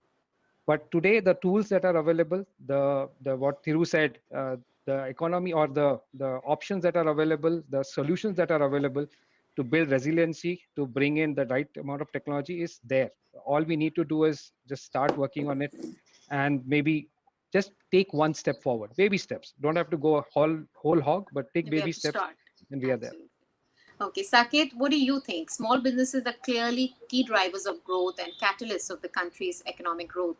But what kind of technological tools do MSMEs need to adopt for a thriving and productive workplace? Yeah, thank you, Rachita. Thank you first for inviting me here in this channel. And I agree with all the points. I'll first start with just my brief introduction. So I'm Saket Asati, one of the co-founder of IoT Informatics. We've been working for past 3 years in telemedicine solution. So, in the healthcare industry. So technology has been on the forefront of all the work, because telemedicine, I would say, is not possible without the technology. Regarding that, I would say the AI and IoT devices are actually one of the ones which help a lot in the digital transformation of the healthcare technology. Okay, AI based analytics and data analytics are becoming very crucial in all forms of MSMEs. Customer behaviors and preferences are changing day by day, so to analyze data, or what to say, use of AI in It's critical identifying the identifying the what customer needs is like very, very crucial. Okay, IoT is also playing a huge role, especially in the healthcare sector, where we have connected health devices. We can monitor patients data from like hundreds of kilometers away from them, So that is something we believe, are very important for MSMEs. Blockchain is also technology which is maturing day by day and may revolutionize, I would say, data security. But I still feel that AI and IoT are gonna play a much bigger role for MSMEs than maybe blockchain. Thank you, Saket, for that input. Akhilesh, what is your take on this? Adopting disruptive technologies like AI, ML, blockchain, cloud computing is the need of the hour. But it is also important to understand which technology is the best for a particular industry or sector, because SMEs also come in all sizes and their needs are absolutely different. So, what is your insight on this? My advice is very simple. Don't buy technology for the sake of technology. As somebody just said that MSMEs are the smartest people. I'm nobody to give advice to a smart person, but if I were to, there's a lot of technology, there are lots of jargon, there are lots of things, but actually do what you think has a business value. And most technology today have a great business value, but they may or may not be for you. Many of us and many of these small businesses also are today using artificial intelligence without actually knowing that they are using artificial intelligence. So, for example, when you actually talk to your WhatsApp and the WhatsApp records your audio message and sends it to your customer, it's actually a speech recognition powered by machine learning. You don't have to buy an expensive AI or machine learning or that kind of thing. So, to me, look at what is the business value of technology. And the good news is that today, technology providers, those who are progressive, are actually not talking about jargons. I'm not talking about, here is a fancy, shiny toy you got. They're talking about here's a great business. How can you be more connected to your customer? How can you make more data-driven decision? How can you actually be more connected with your supply chain and really know where things are? So my suggestion would be that forget technology for the sake of technology. Technology can do a lot, but you need to see what you find value. Just to give an analogy, the more and more the car gets advanced, the technology under the hood becomes more and more complex. But if you look at it from a driver's view, it becomes much, much more simpler. So I think the technology of tomorrow will be like those cars, which have lots of complexity under the hood, but for the driver, it's the simplest driving experience. So look for simplicity, look for business value, and leave the rest to the others. That was a very valid point.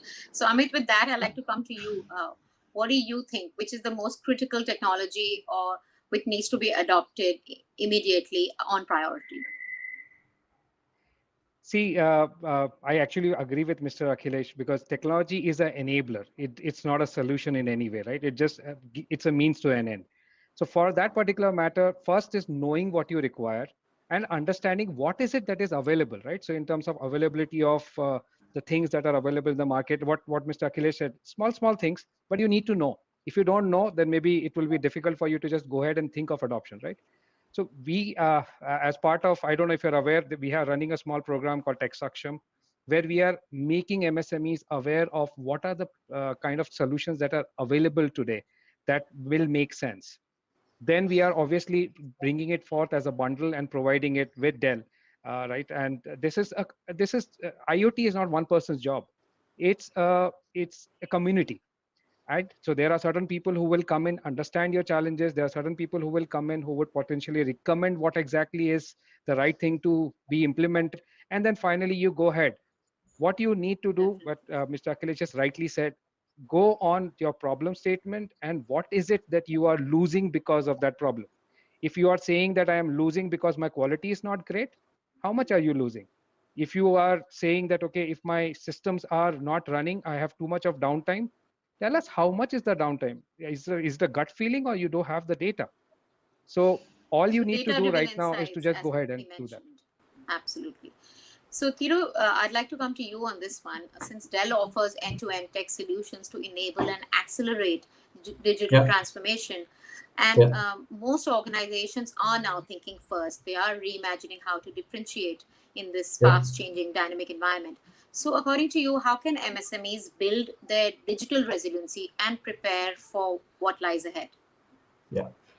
Ruchira, I think I really like the conversation what Akhilesh and Amit brought forward. I think keeping it simple is the most essential ingredient to be successful. Either you are a micro business or a small and medium or even a large enterprise, right? So in our opinion, I think we, as I said, we look at everything from the people, process, and technology angle.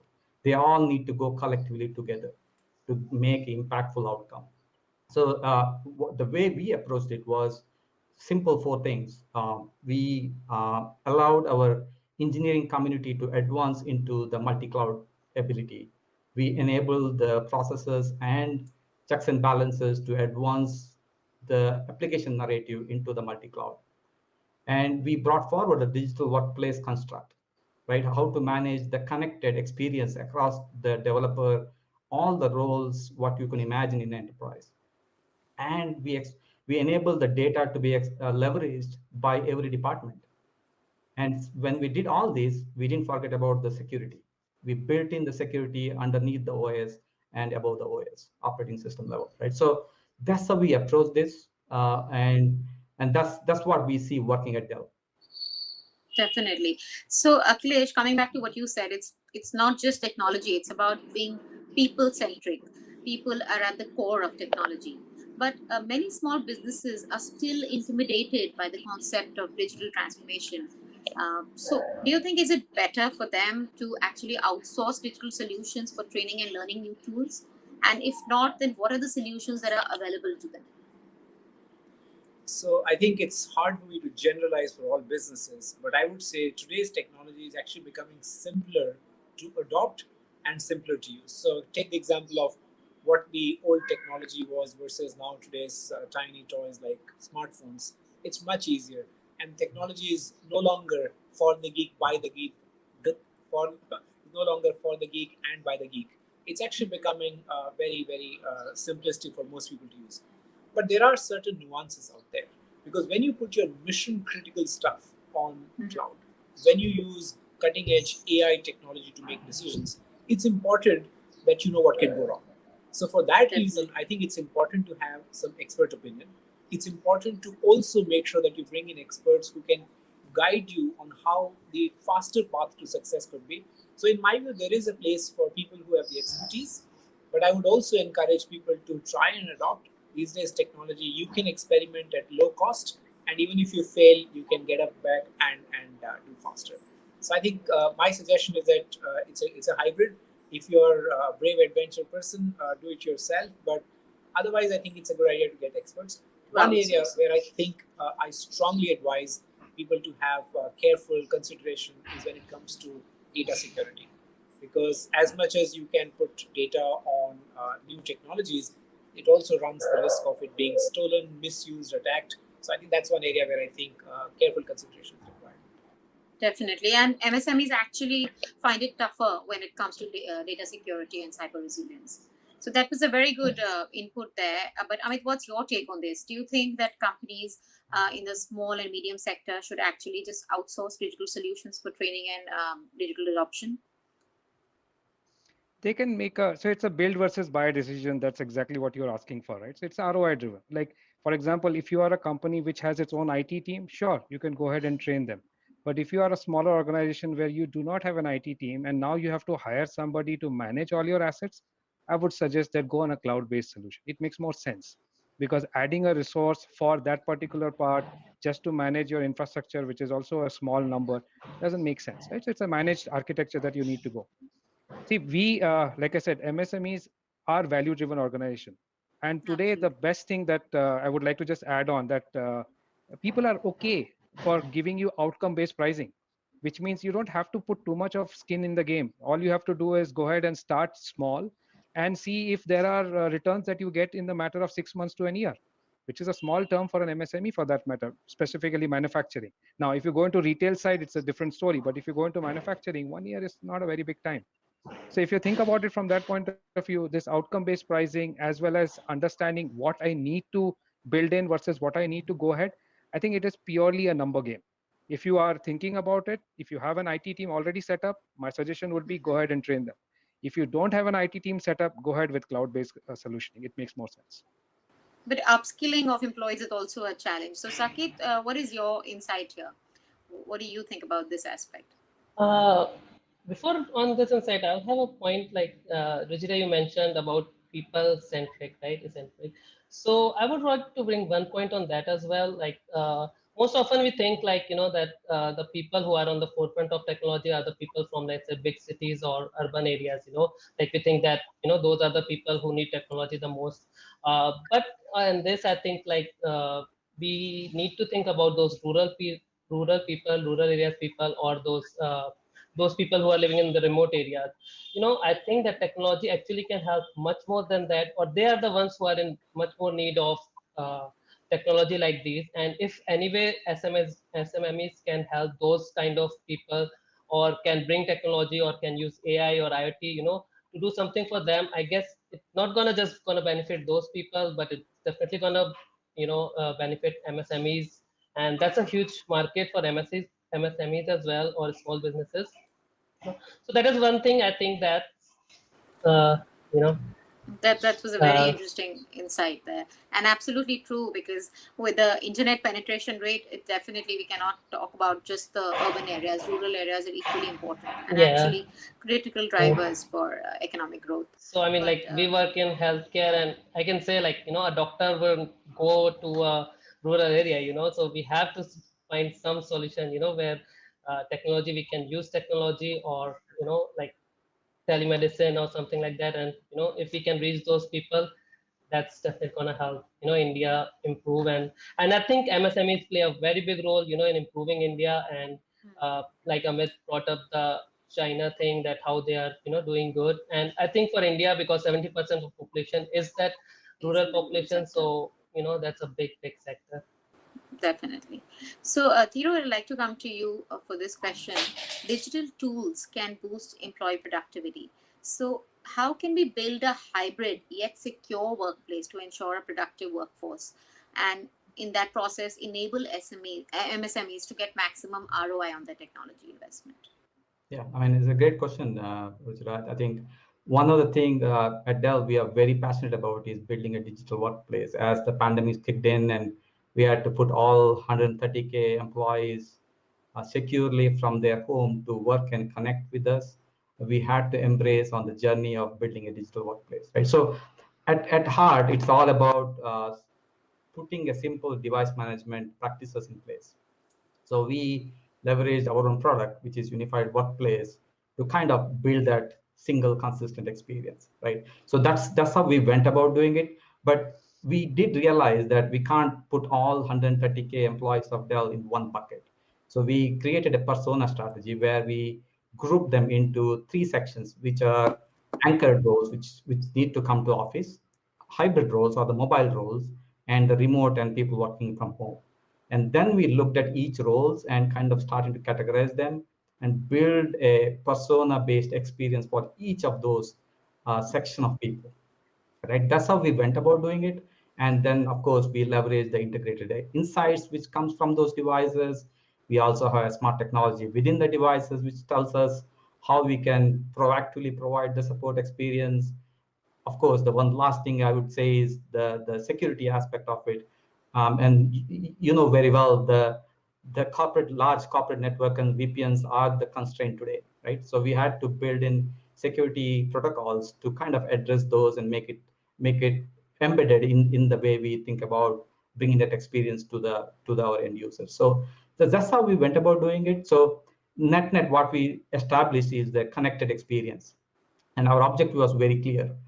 It's not just about the product and provisioning and giving that experience, but it's all about encompassing that experience to the employees.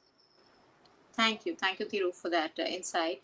But Amit, what do you think? How can we ensure that MSMEs get maximum ROI on their investment? Because that's what we were previously talking about. The biggest challenge for MSMEs is to actually allocate budgets during these tough times. No, completely agree with you. Budget is challenging. Money definitely is coming a little difficult to come by. But like I said, outcome-based pricing is something that a lot of people are ready to offer, which essentially means that with minimal investment, you can go ahead and start your journey without spending too much. Like you don't have to go ahead and buy a very bulky instrument or a very bulky kind of solutioning. You can go ahead and start small. Nothing difficult. The moment you start your digital journey, the moment you see value in each of your different aspects. Let's say that if your energy efficiency is not enough, or your, like I said earlier, if you don't know why is your systems down or your machines down, do you know any reason about it? All of those different small aspects, if you bring them together, you start your journey. We believe in one in principle. So data is the new oil. That means data is extremely critical. So ensuring that this data is something that you keep properly, where you go ahead and go back to it and make decision making. Add AI tools, ML tools later on top of that data, that's fine. You don't have to go ahead and start with that immediately, but at least start collecting the data. Go ahead and pull things out. You will know. Once you know, there are a lot of things that you can just go ahead and do it. All right. So Akhilesh, MSMEs that adopted e-commerce have reported 27% higher revenue growth than their offline partners. But as we were discussing, even if they wish to embrace digitization, they do face various challenges like investing in cloud services, and cybersecurity, of course, comes with a certain costs implication, and also they have their own operational challenges. So what are your thoughts in this regard, and how can they overcome these challenges? Sure. A couple of things, Richard. It's a much wider question. So first and foremost, I think the MSMEs have to understand that technology has great power to amplify both positives and negatives. So as you all know, a number of MSME businesses actually run successfully on two principles: a principle of convenience and a principle of trust. And when you are on the offline medium, sometimes all your good as well as bad is limited to word of mouth. But when you are on a connected technology, then your word of mouth is the word to the word. And that kind of thing, as we all know, that the bad news travels faster and louder. So one thing which the MSMEs have to realize is that if something goes wrong in their business, either from a trust perspective or from convenience perspective, when they're online, I think the news will travel faster and farther. That's first challenge. The second challenge is because they have not necessarily had the same kind of experience of dealing with the data security and some of those matters. So I think it's important to understand the risks it can bring in. But at the same time, I'm the person who's more optimistic than otherwise. I would think that those all can be dealt with, but this must be known, addressed, and understood. The third part I would like to talk about is that you talked about productivity. There's a huge productivity gain which comes. Productivity gain comes because technology brings value, but at the same time, technology allows you to go further. There's statistics which you quoted where the e-commerce MSME enabled people are going further is because they're not limited to their neighborhood. They've now made the global village as their operational ground. One thing which I would definitely like to highlight is that in today's time, what's more important for MSMEs is not to look at technology from the productivity it brings, but they have to look at digital as a mindset. Most of the time, the adoption of digital technology fails or does not deliver results, not because the technology was wrong, not because it was not rightly implemented. It's a mindset. So if we continue to live in the old mindset and adopt digital technology, it is unlikely to yield results. So you need to have the digital mindset, not just that of the promoter, but also of the management team. That we have seen has been the single biggest reason between the successful MSMEs who adopt digital and not so successful. And before I actually hand it back to you, I want to ask Amit, when you say data is the new oil, is it the oil which lubricates or is it the oil which burns to create calories? Amit, would you like I to would take say that? both. I would say both. See, it's the energy that fuels your new growth. I'm the renewables guy. I don't like burning oil. That's why I said that. So yeah, so you think about it in this way: it's the intelligence that fuels your growth, and it also is the intelligence which allow you to sustain further, right? Oh, So it's I just would say okay. both. But you're damn true. I understand what you mean. All right. So another area that we all discussed is data privacy and exposure to digital fraud. So while large businesses can still track and protect themselves against cyber threats, associated costs or lack of awareness make these threats of cyber crimes even more difficult for MSMEs. So what measures do you think that the MSME sectors need to take to protect their business data, their consumers, and their privacy? So, Thiru, you can answer this. What is your take on this? Thanks, Ruchira. So I think I'll tell you how we went about doing it. See, I think creating a zero trust environment was essential. As I already alluded, the legacies environments had its own challenges. Right? The transition to a more flexible work and work from home has changed how the cybersecurity need to be viewed. So it actually amplified, and the potentials of vulnerabilities have increased, right? So again, as we wanted to keep the environment very simple, I mean, we started with the workspace one as one endpoint secure solution, and we integrated that into a carbon black, and that gave us the security to the endpoint devices. And in all our corporate devices, corporate systems, we went about addressing the vulnerabilities on a workflow, right? That's how we went about doing it. But again, the advice I have is to look at all possible areas of your existing tool sets and areas which are the processes which you want to revisit with the new lens. Great. So, Amit, would you like to add to this? What are the measures Sure. that MSMEs need to take for a risk-free framework? See, I think we are all phone users. We all very understand how things are working nowadays. All your contacts are backed up, all your emails are backed up, all your critical data is backed up. We all understand that particular part. So if you change from, let's say, one version of the phone to the other version of the phone, all of that data is there with you. All you have to ensure is that you do the backups properly in a secure location and keep it backed up. If you are running through those kind of small, very simple things of running the latest, greatest pieces of software, if you are ensuring that you have the right amount of backup that is running, you have data resiliency available to you. You will lose few dates, a few bits and bytes here and there, but you will not lose a major chunk.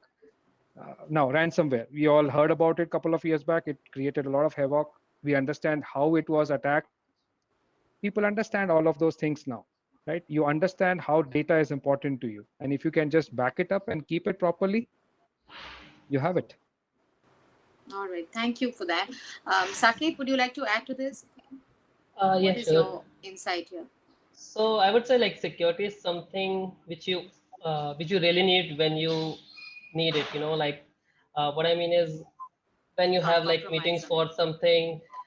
Yeah, I mean, I'm trying to say like when you have those meetings or you are trying to build something, let's say, you never talk about security. Like all those meetings, all those big meetings, you will not talk about security or privacy. You would talk about how you want to get that thing done. And you only think about security mostly when it's too late for you. So this is something MSMEs need to change. They need to, think about it like at the start they should understand how important security and privacy is, and they should act accordingly. And for that I am really thankful to Dell's reliable digital infrastructure solutions, that we are able to use that. And this is how something we should do, like these small things, like you have a very good partner, have a good tech partner and advisors who can help you with those things, because like I said, that is something you will never talk in those meetings Until when you the are damage is already done. unless the damage is already done. Yeah. So yes. That's true, and actually the nature of internet is such that it's difficult to detect and identify. So you need an effective partner for this. But I would like each one of you to take this because this is basically a question about a general overview of this landscape.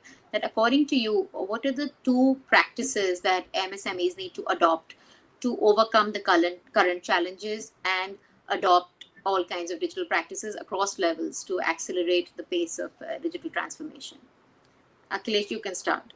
The two strategies that they need to adopt. The first strategy I would say, I repeat myself, have a digital mindset. Be open to change, because when you move on to digital, it's not going to be translating your old world practices into just technology. That will simply be automation. That's not good enough. You got to transform. You got to change the way you do business. You have to change the way you address your customers. So, changing the digital mindset is the first thing. And the second one is, how do you balance the risk and reward equation? As we just talked about, there is a very significant drive and desire sometimes to walk too much towards convenience and actually lose sight of the risks and security. Just to give you an example, that today most of us who use WhatsApp or Truecaller don't necessarily realize that just because I end up using Truecaller, I might be exposing all your phone contacts. It's a convenience for me and a risk to you. Similarly, if I use the WhatsApp, I might have similar risks. So when you are taking a huge advantage of digital technology. Sometimes the convenience actually drives you towards taking certain risks which you may not be ready to if you were well aware. So those would be my true strategies: a digital mindset and a balance of risk and reward. So, Amit, I'd like to come to you for this one. Many MSME entrepreneurs are unable to comprehend the value proposition of cutting edge technologies like blockchain, IoT, and cloud computing, and they struggle to navigate through the digital framework. And since you are speaking from the perspective of an end to end solution provider and also from the CII perspective, what is your advice to such enterprises who are hesitant to begin their journey? So I kind of prefer what Akhilesh just said, but just to add on, number one, things just start small, take baby steps, nothing very difficult. You have gone ahead and adopted so much of digital in your life. We know about online classes. We know about what. Without realizing. Yeah, see, just few years back, we used to go to a bank and do the payment. Nowadays, I don't even step out and I do a UPI-based payment from Google Pay or whatever pay mechanism that you have, right? We are used to it. Human beings are very resilient. So think small, go ahead and start that particular journey with smaller steps for your digital journey. And like what Akhilesh said, don't be worried about it. Yes, things will be different, but so is life, right? Small things definitely there. Absolutely. The second aspect that you need to do is that you need to keep your data properly, right? And you need to ensure that that's essentially what is going to help you for your next level of decision making. So keep your software proper, keep your data backed up, and you have a journey to start. Thank you, Amit. What about you, Saket? What do you think?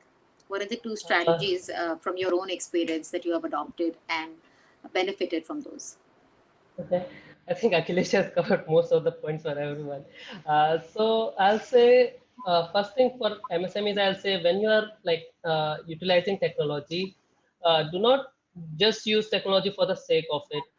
You should know the end goal of it. Like it should always make life easier for your customers.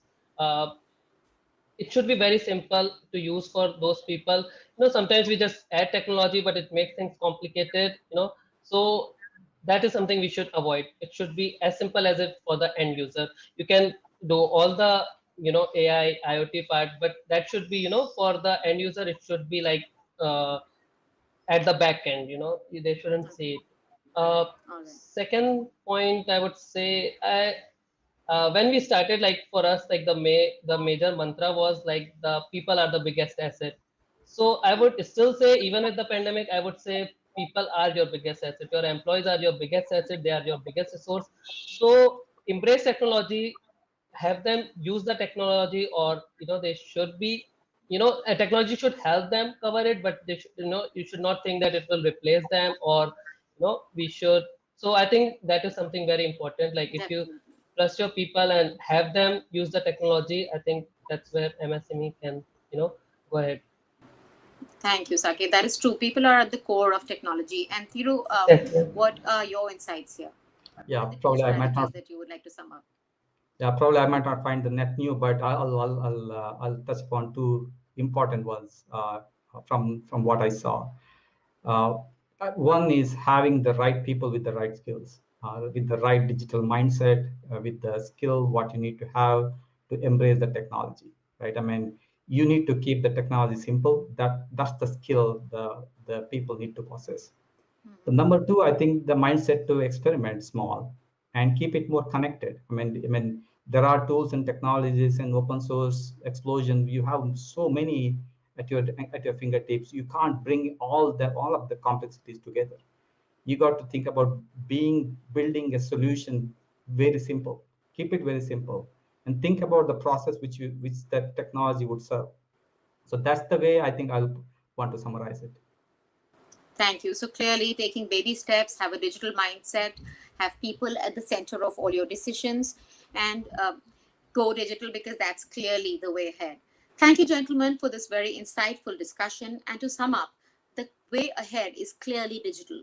SMEs are a cornerstone of economic development for our country, and they need to adopt digital practices across all levels. It is evident that they need to rethink and redesign their business models with a focus on leveraging emerging technologies and keep people at the center of this decision.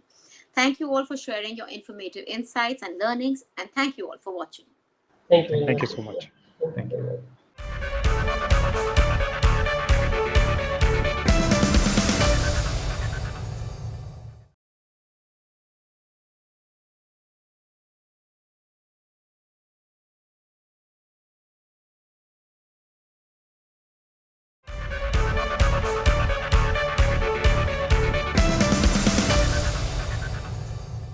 People, we have to discuss this. This is a very important point to discuss. SME is here to stay.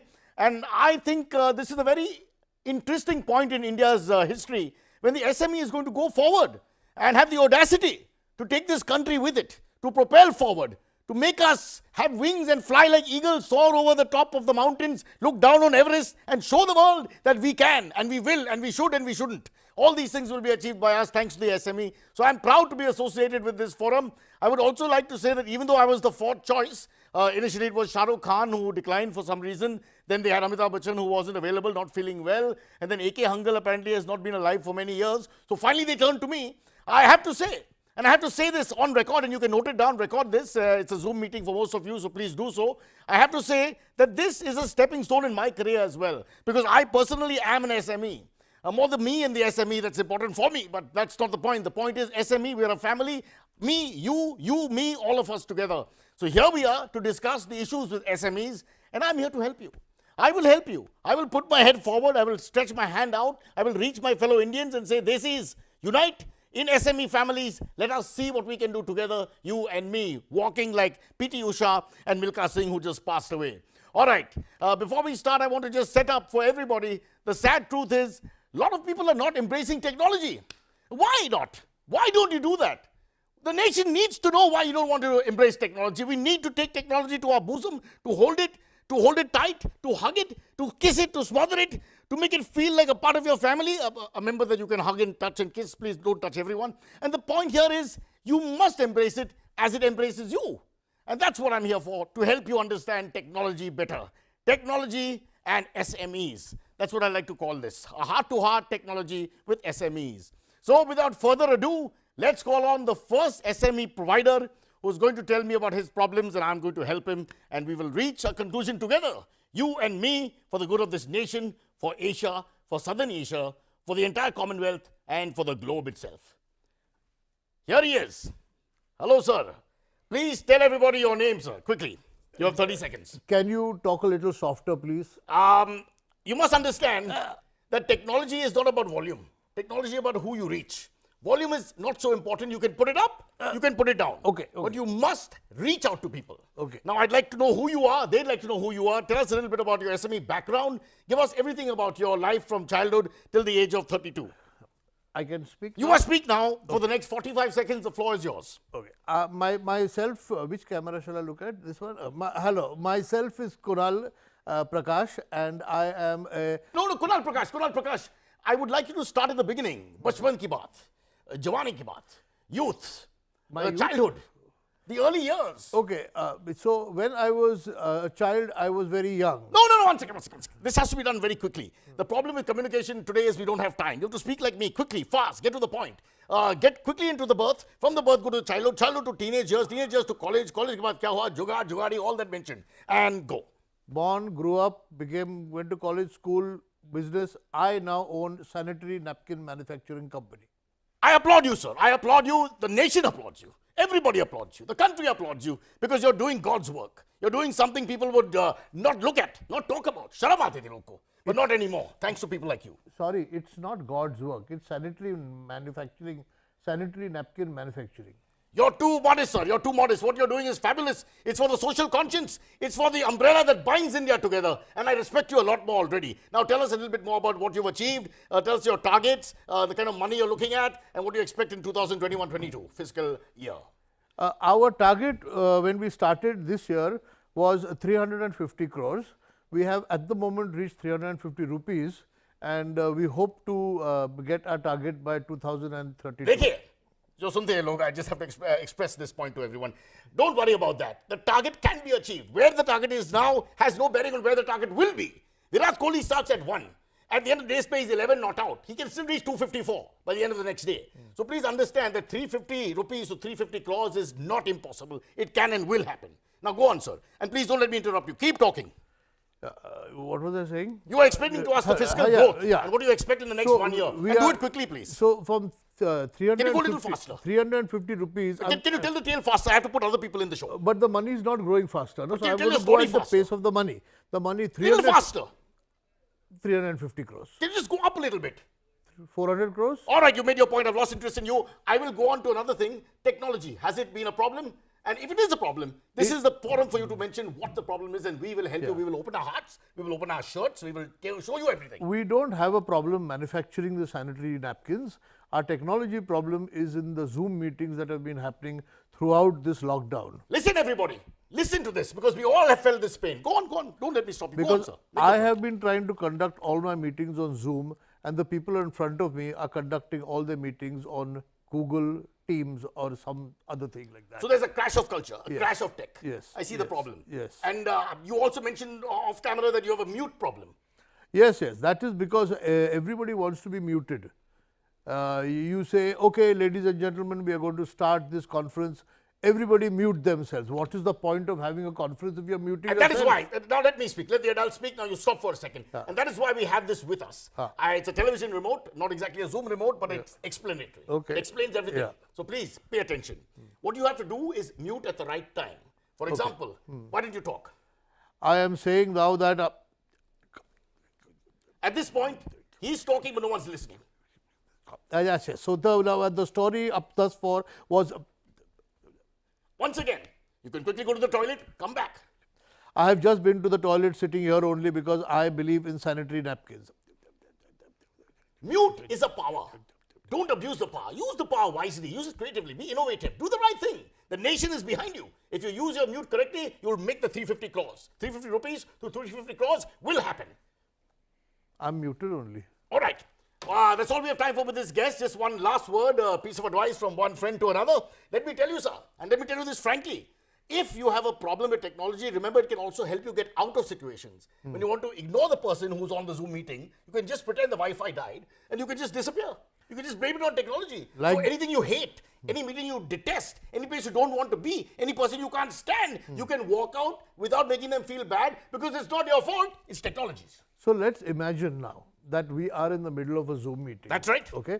And the Wi-Fi has failed. Failed. And I'm going. That's right.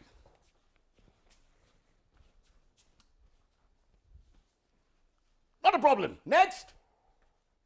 That gentleman, ladies and gentlemen, did not show the kind of attitude I liked, but he's still part of the family, so we kept him there. We have someone more interesting coming up now. He's a national award winner, Kathakali dancer, Kuchipudi also. He does both simultaneously. Nobody has done that before in the history of our country or culture. Here he is, Mr. Pappu Kumar. Pappu Kumar. Yes, How are Pappu you, Kumar. sir? I'm Pleasure. good, I'm Pleasure. good. Can I comb my hair? Okay, beta, acha. Comb his hair, make him look good. Make him not as good as me, just give him a general look. A little bit of a general look. There is no difference whatsoever. And beta, put your phone off here. There's a professional commitment going on here. The SMEs we're talking to, no small people here. All right, calm down. I'm sorry about that, Pappu Kumar, but not a problem. we have got people on very low charge during COVID. Absolutely. He's not really a makeup person. Yeah, he's basically works in the toilet. So this is the first time he's touched faces and things like that. Let's move on.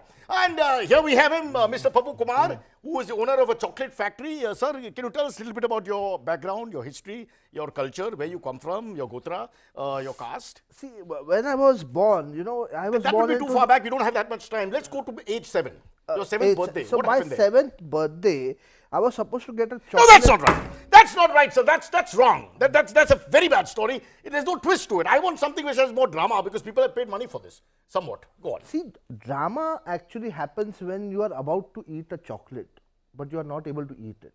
Right. That's why I created a chocolate. I like that. So what you're saying is that the chocolate goes from you and you lose the ability to eat the chocolate. Yes. And then you're searching for the chocolate. And that's where the drama It's like India searching for answers. Yeah. What are the answers? Jawab kya hai? Kahan hai jawabs? Where do we find them? Actually the drama happens when you're on a Zoom meeting, like we usually nowadays do. This is what we want to talk about. And that's when your family comes and says, "Khana ready hai, khana kha lo." Happens all the time. All the time. Parcel aa gaya, parcel le lo. Parcel in the frame while you're talking to other people. सबके सामने क्यों करता है? I mean, do it on the side, send a text or something like that. Don't jump into camera and talk to people. Then there are instances where your family comes and says, आज by नहीं है, झाड़ू मार दो. I mean, शर्म की बात है. I mean, the fact that a great man like yourself, Pappu Kumar ji, has to do the jhadu himself. But do you? I don't. And that's why my mother is saying you get married. So that somebody does the jhadu for him. Yeah. I understand where he's coming from. Do 2 and 2 makes 4, 4 and 4 makes 8, 8 and 8 makes 16, 2 or 2 5, whatever it is in Hindi, we translate it. So each day there is a drama. Each day there's a drama. And now the situation is such that Pappu Kumar ji is searching for a bride. Go ahead. Yes. What are you looking for? A very dark chocolate. Right, fair enough. In terms of Bollywood actress Priyanka Chopra? She's not that dark chocolate. Right. So what you want is that what you manufacture and what you marry should be almost the same. Yes. He walks the walk, he talks the talk, he goes in the path of excellence. There's a lot to respect about that. Yes. All right. Tell us about the numbers you're trying to target. What are you trying to meet? We are targeting around 1. 1. Yes. 1. Yes. 1. 1. 1. 1. I think we've said 1 11 times, but what is 1? Pappu Kumar, you come to my show and then you start laughing pathetically like this. What is wrong with you? They'll think you're an actor. There are no actors here. These are real people. These are actual people who've come on my set. This is a man in pain. This is nervous laughter. This is laughter of fear. Laughter of trying to hide something. This is not laughter of an actor who's performing without knowing his lines. That's not the laughter. Go ahead and tell us what the laughter is. What hides behind that laughter? Tell the truth. The nation wants to know. Clear your soul. Let people know. Speak from here. Speak from inside. Andar ki baat hai. Dil khol ke baat karo. The fear to lose the chocolate. FOLMC. The fear of losing chocolate. Yes. Very good. Very interesting. Fabulous how everything is chocolate bound. And this is why his SME is going to go places, ladies and gentlemen. Because it's with him. It's with him. He eats it. He drinks it. He marries it. It's him. Everything is an analogy of chocolate. And that's a lot of respect for that. Because that's why this person's vision is bigger and better than anybody else's. But why did you laugh? Who's that chocolate? One sec. Who's that chocolate? I apologize. I have no idea why he got up and left, but we'll just figure out what happened to Pappuji. Makeup. And the next person here from the SME family. And I hope you're having a very good time because this is all about telling you that your heart is with us and my heart is with you and we share hearts.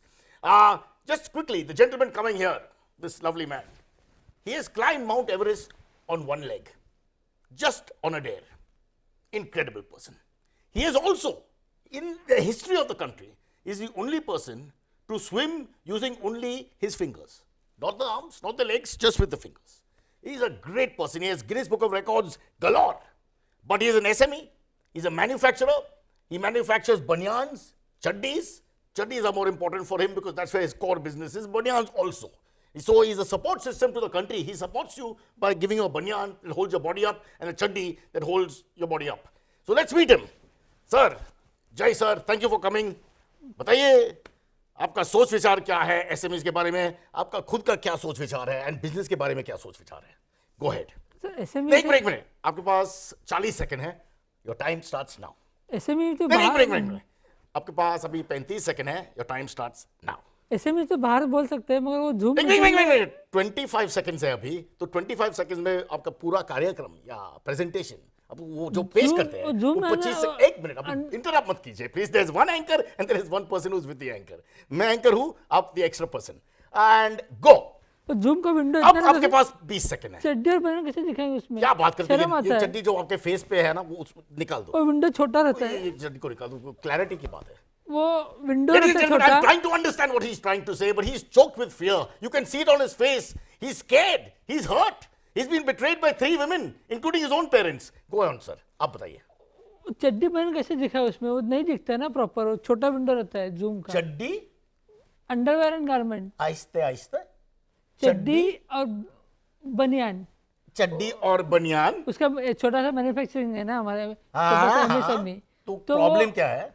उस zoom में दिखता नहीं ना उतना कि उसको लंबा सा चड्डी और बनियान छोटा छोटा दिखता है. वो लगता है कि छोटा छोटों का है. अच्छा, अब भी समझ में आ गया. साइज की बात है. आपकी चड्डी सब छोटी है और फिर किसी को देख नहीं सकते हैं. जूम पे जो है के अंदर.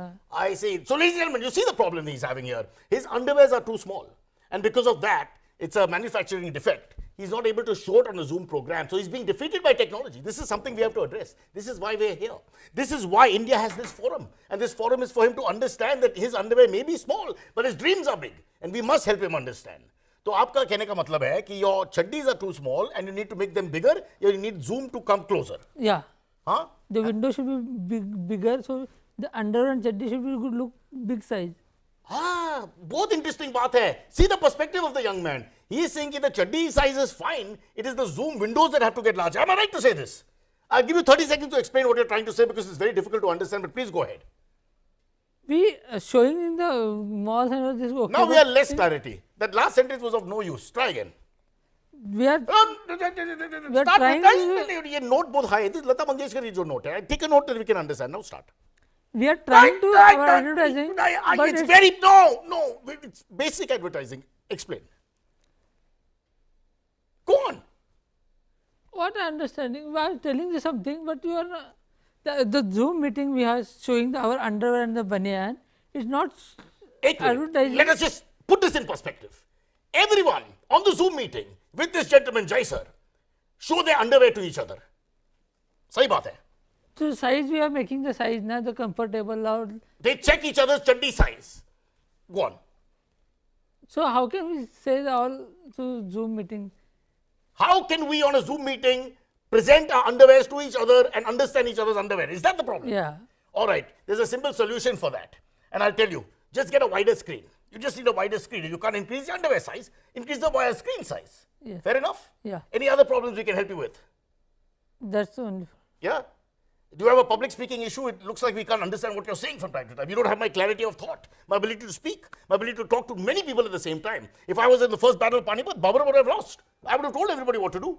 I'm able to talk to people. I can talk to millions of people at one time in different countries, even though in different time zones, even if their TVs are off, I can reach them. In addressing the people, we should show this is our product and no. The nation doesn't want to know about your underwear and your chaddis anymore. Enough of that. Thank you very much for being here. We've understood your point. Please note it down, Sorry, participants. If you can help this gentleman.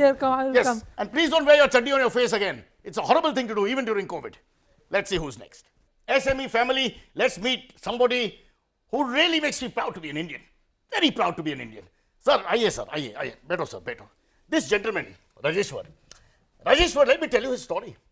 While you people are sitting there eating food, ordering on Zomato and Swiggy, drinking, doing whatever you do, chai, coffee, jo bhi hai. While you're doing all that, this gentleman, this caring Indian, this Dildar Admi, you know what he does? He has given toilets to an entire village. 68 toilets have been built by this gentleman with his own money. With his own money in his own hands, alone, single-handedly, with no support from anyone. And that is why his SME is going to go further than anybody else's, because his heart is the size of Madhya Pradesh with a little bit of Chhattisgarh. I couldn't divide the two states. I kept them together. The point here is, this is a great Indian, and I salute him, except for the pain in my wrist, which means I'll have to do it like this. Sir, welcome, sir. कुछ कहना है? The floor is yours. Sir मुझे तो मालूम नहीं, मैं electrician हूँ. क्या? मैं इलेक्ट्रिशियन हूँ सर, मुझे कुछ पता नहीं. Oh, out. Get out. 1 second.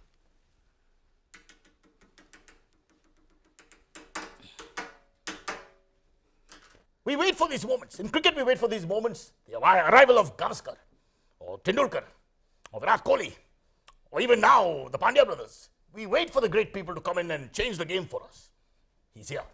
Ladies and gentlemen, you waited, I waited, we've all waited, and finally he's here. This man is going to change the way the world operates, because he's got a vision that's different. Go ahead, sir. Go ahead and make your point. Speak openly. Let the people know what you think. And what is your name? Hello, my name is Pinky Sa, and I have a very good idea. One second. Let's clarify that. Is Pinky Sa two names, or is it one name like Japanese? Like Pinky Sa, Japanese word. When I start writing, it is Pinky Sa, but it can be Pinky and Sa also. Very good. It's Pinky and Sa. He's two people, not one. No, it is two people with one name, or one people with two names also. Don't correct me. Never correct me. If you correct me, you'll be thrown off the show. So between you and me, look down and listen to what I'm saying. Do not ever correct me. Never correct me. You will not correct me. He's a great man. Great vision. Great vision. I am in a great presence of the great man. Much better. Much better. You can see, he's an intelligent man. The best man we have here is him. I have two things to say. Two very important things. One is, I don't mind the praise. Tarif karna hai to karo. Not a problem. I don't believe it's a bad thing. It's good in India if you praise people. Know where you stand. Always know where you stand. Second thing I'd like to say. And he has shaped the nation in such a way. And he's shaping, his hands are very shape giving. The shape that he gives is very aesthetic. Very good.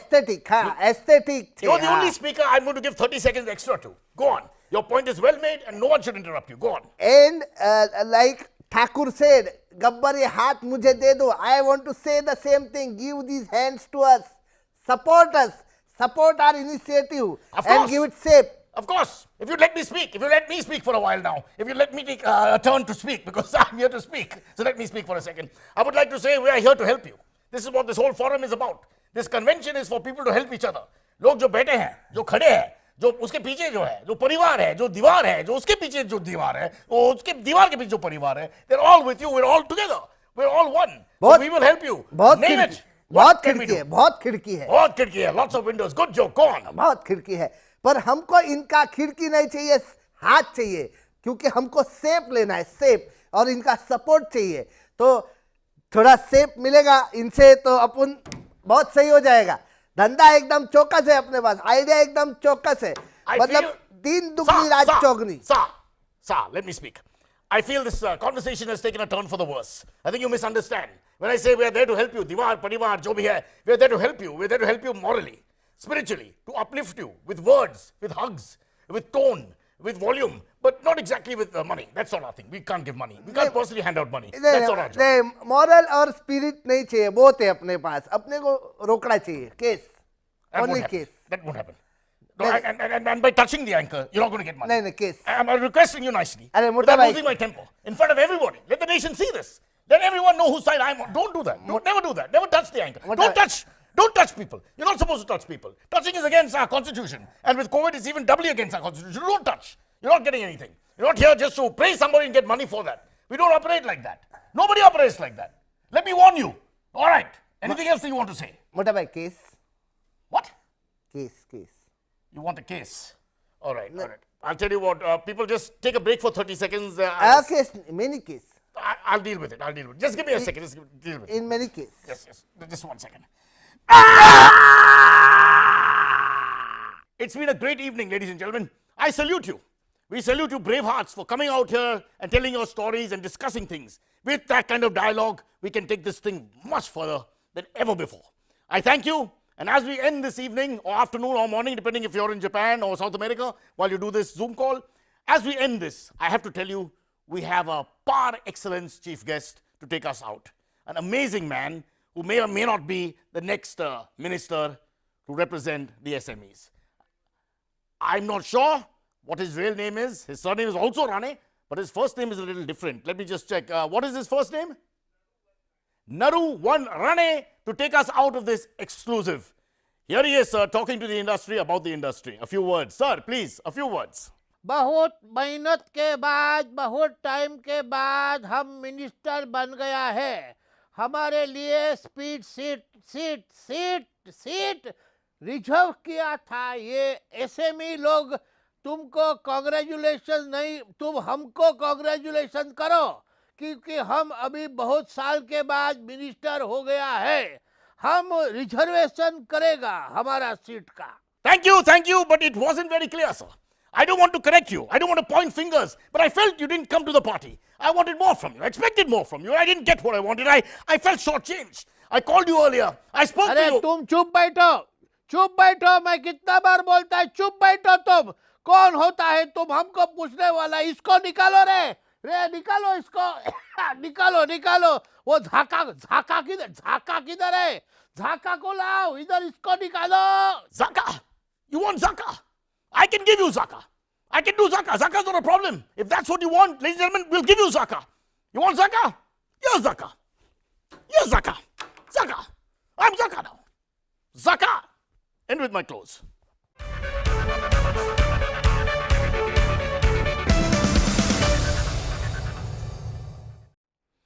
All right then, everybody, as we end this MSME summit on a high note, where we got to hear from senior officials from the government, Dell leadership, SME stakeholders, all with one and only one intent: to ensure the MSME community is able to revive their business with technology and emerge stronger with the pandemic, hopefully receding with the vaccinations. So we thank you all for joining us on the Challengers, and wish for your safety and good health. Keep the questions coming in, and we will help you and your business along with Dell, because we stop at nothing. Stay safe. Have a good weekend.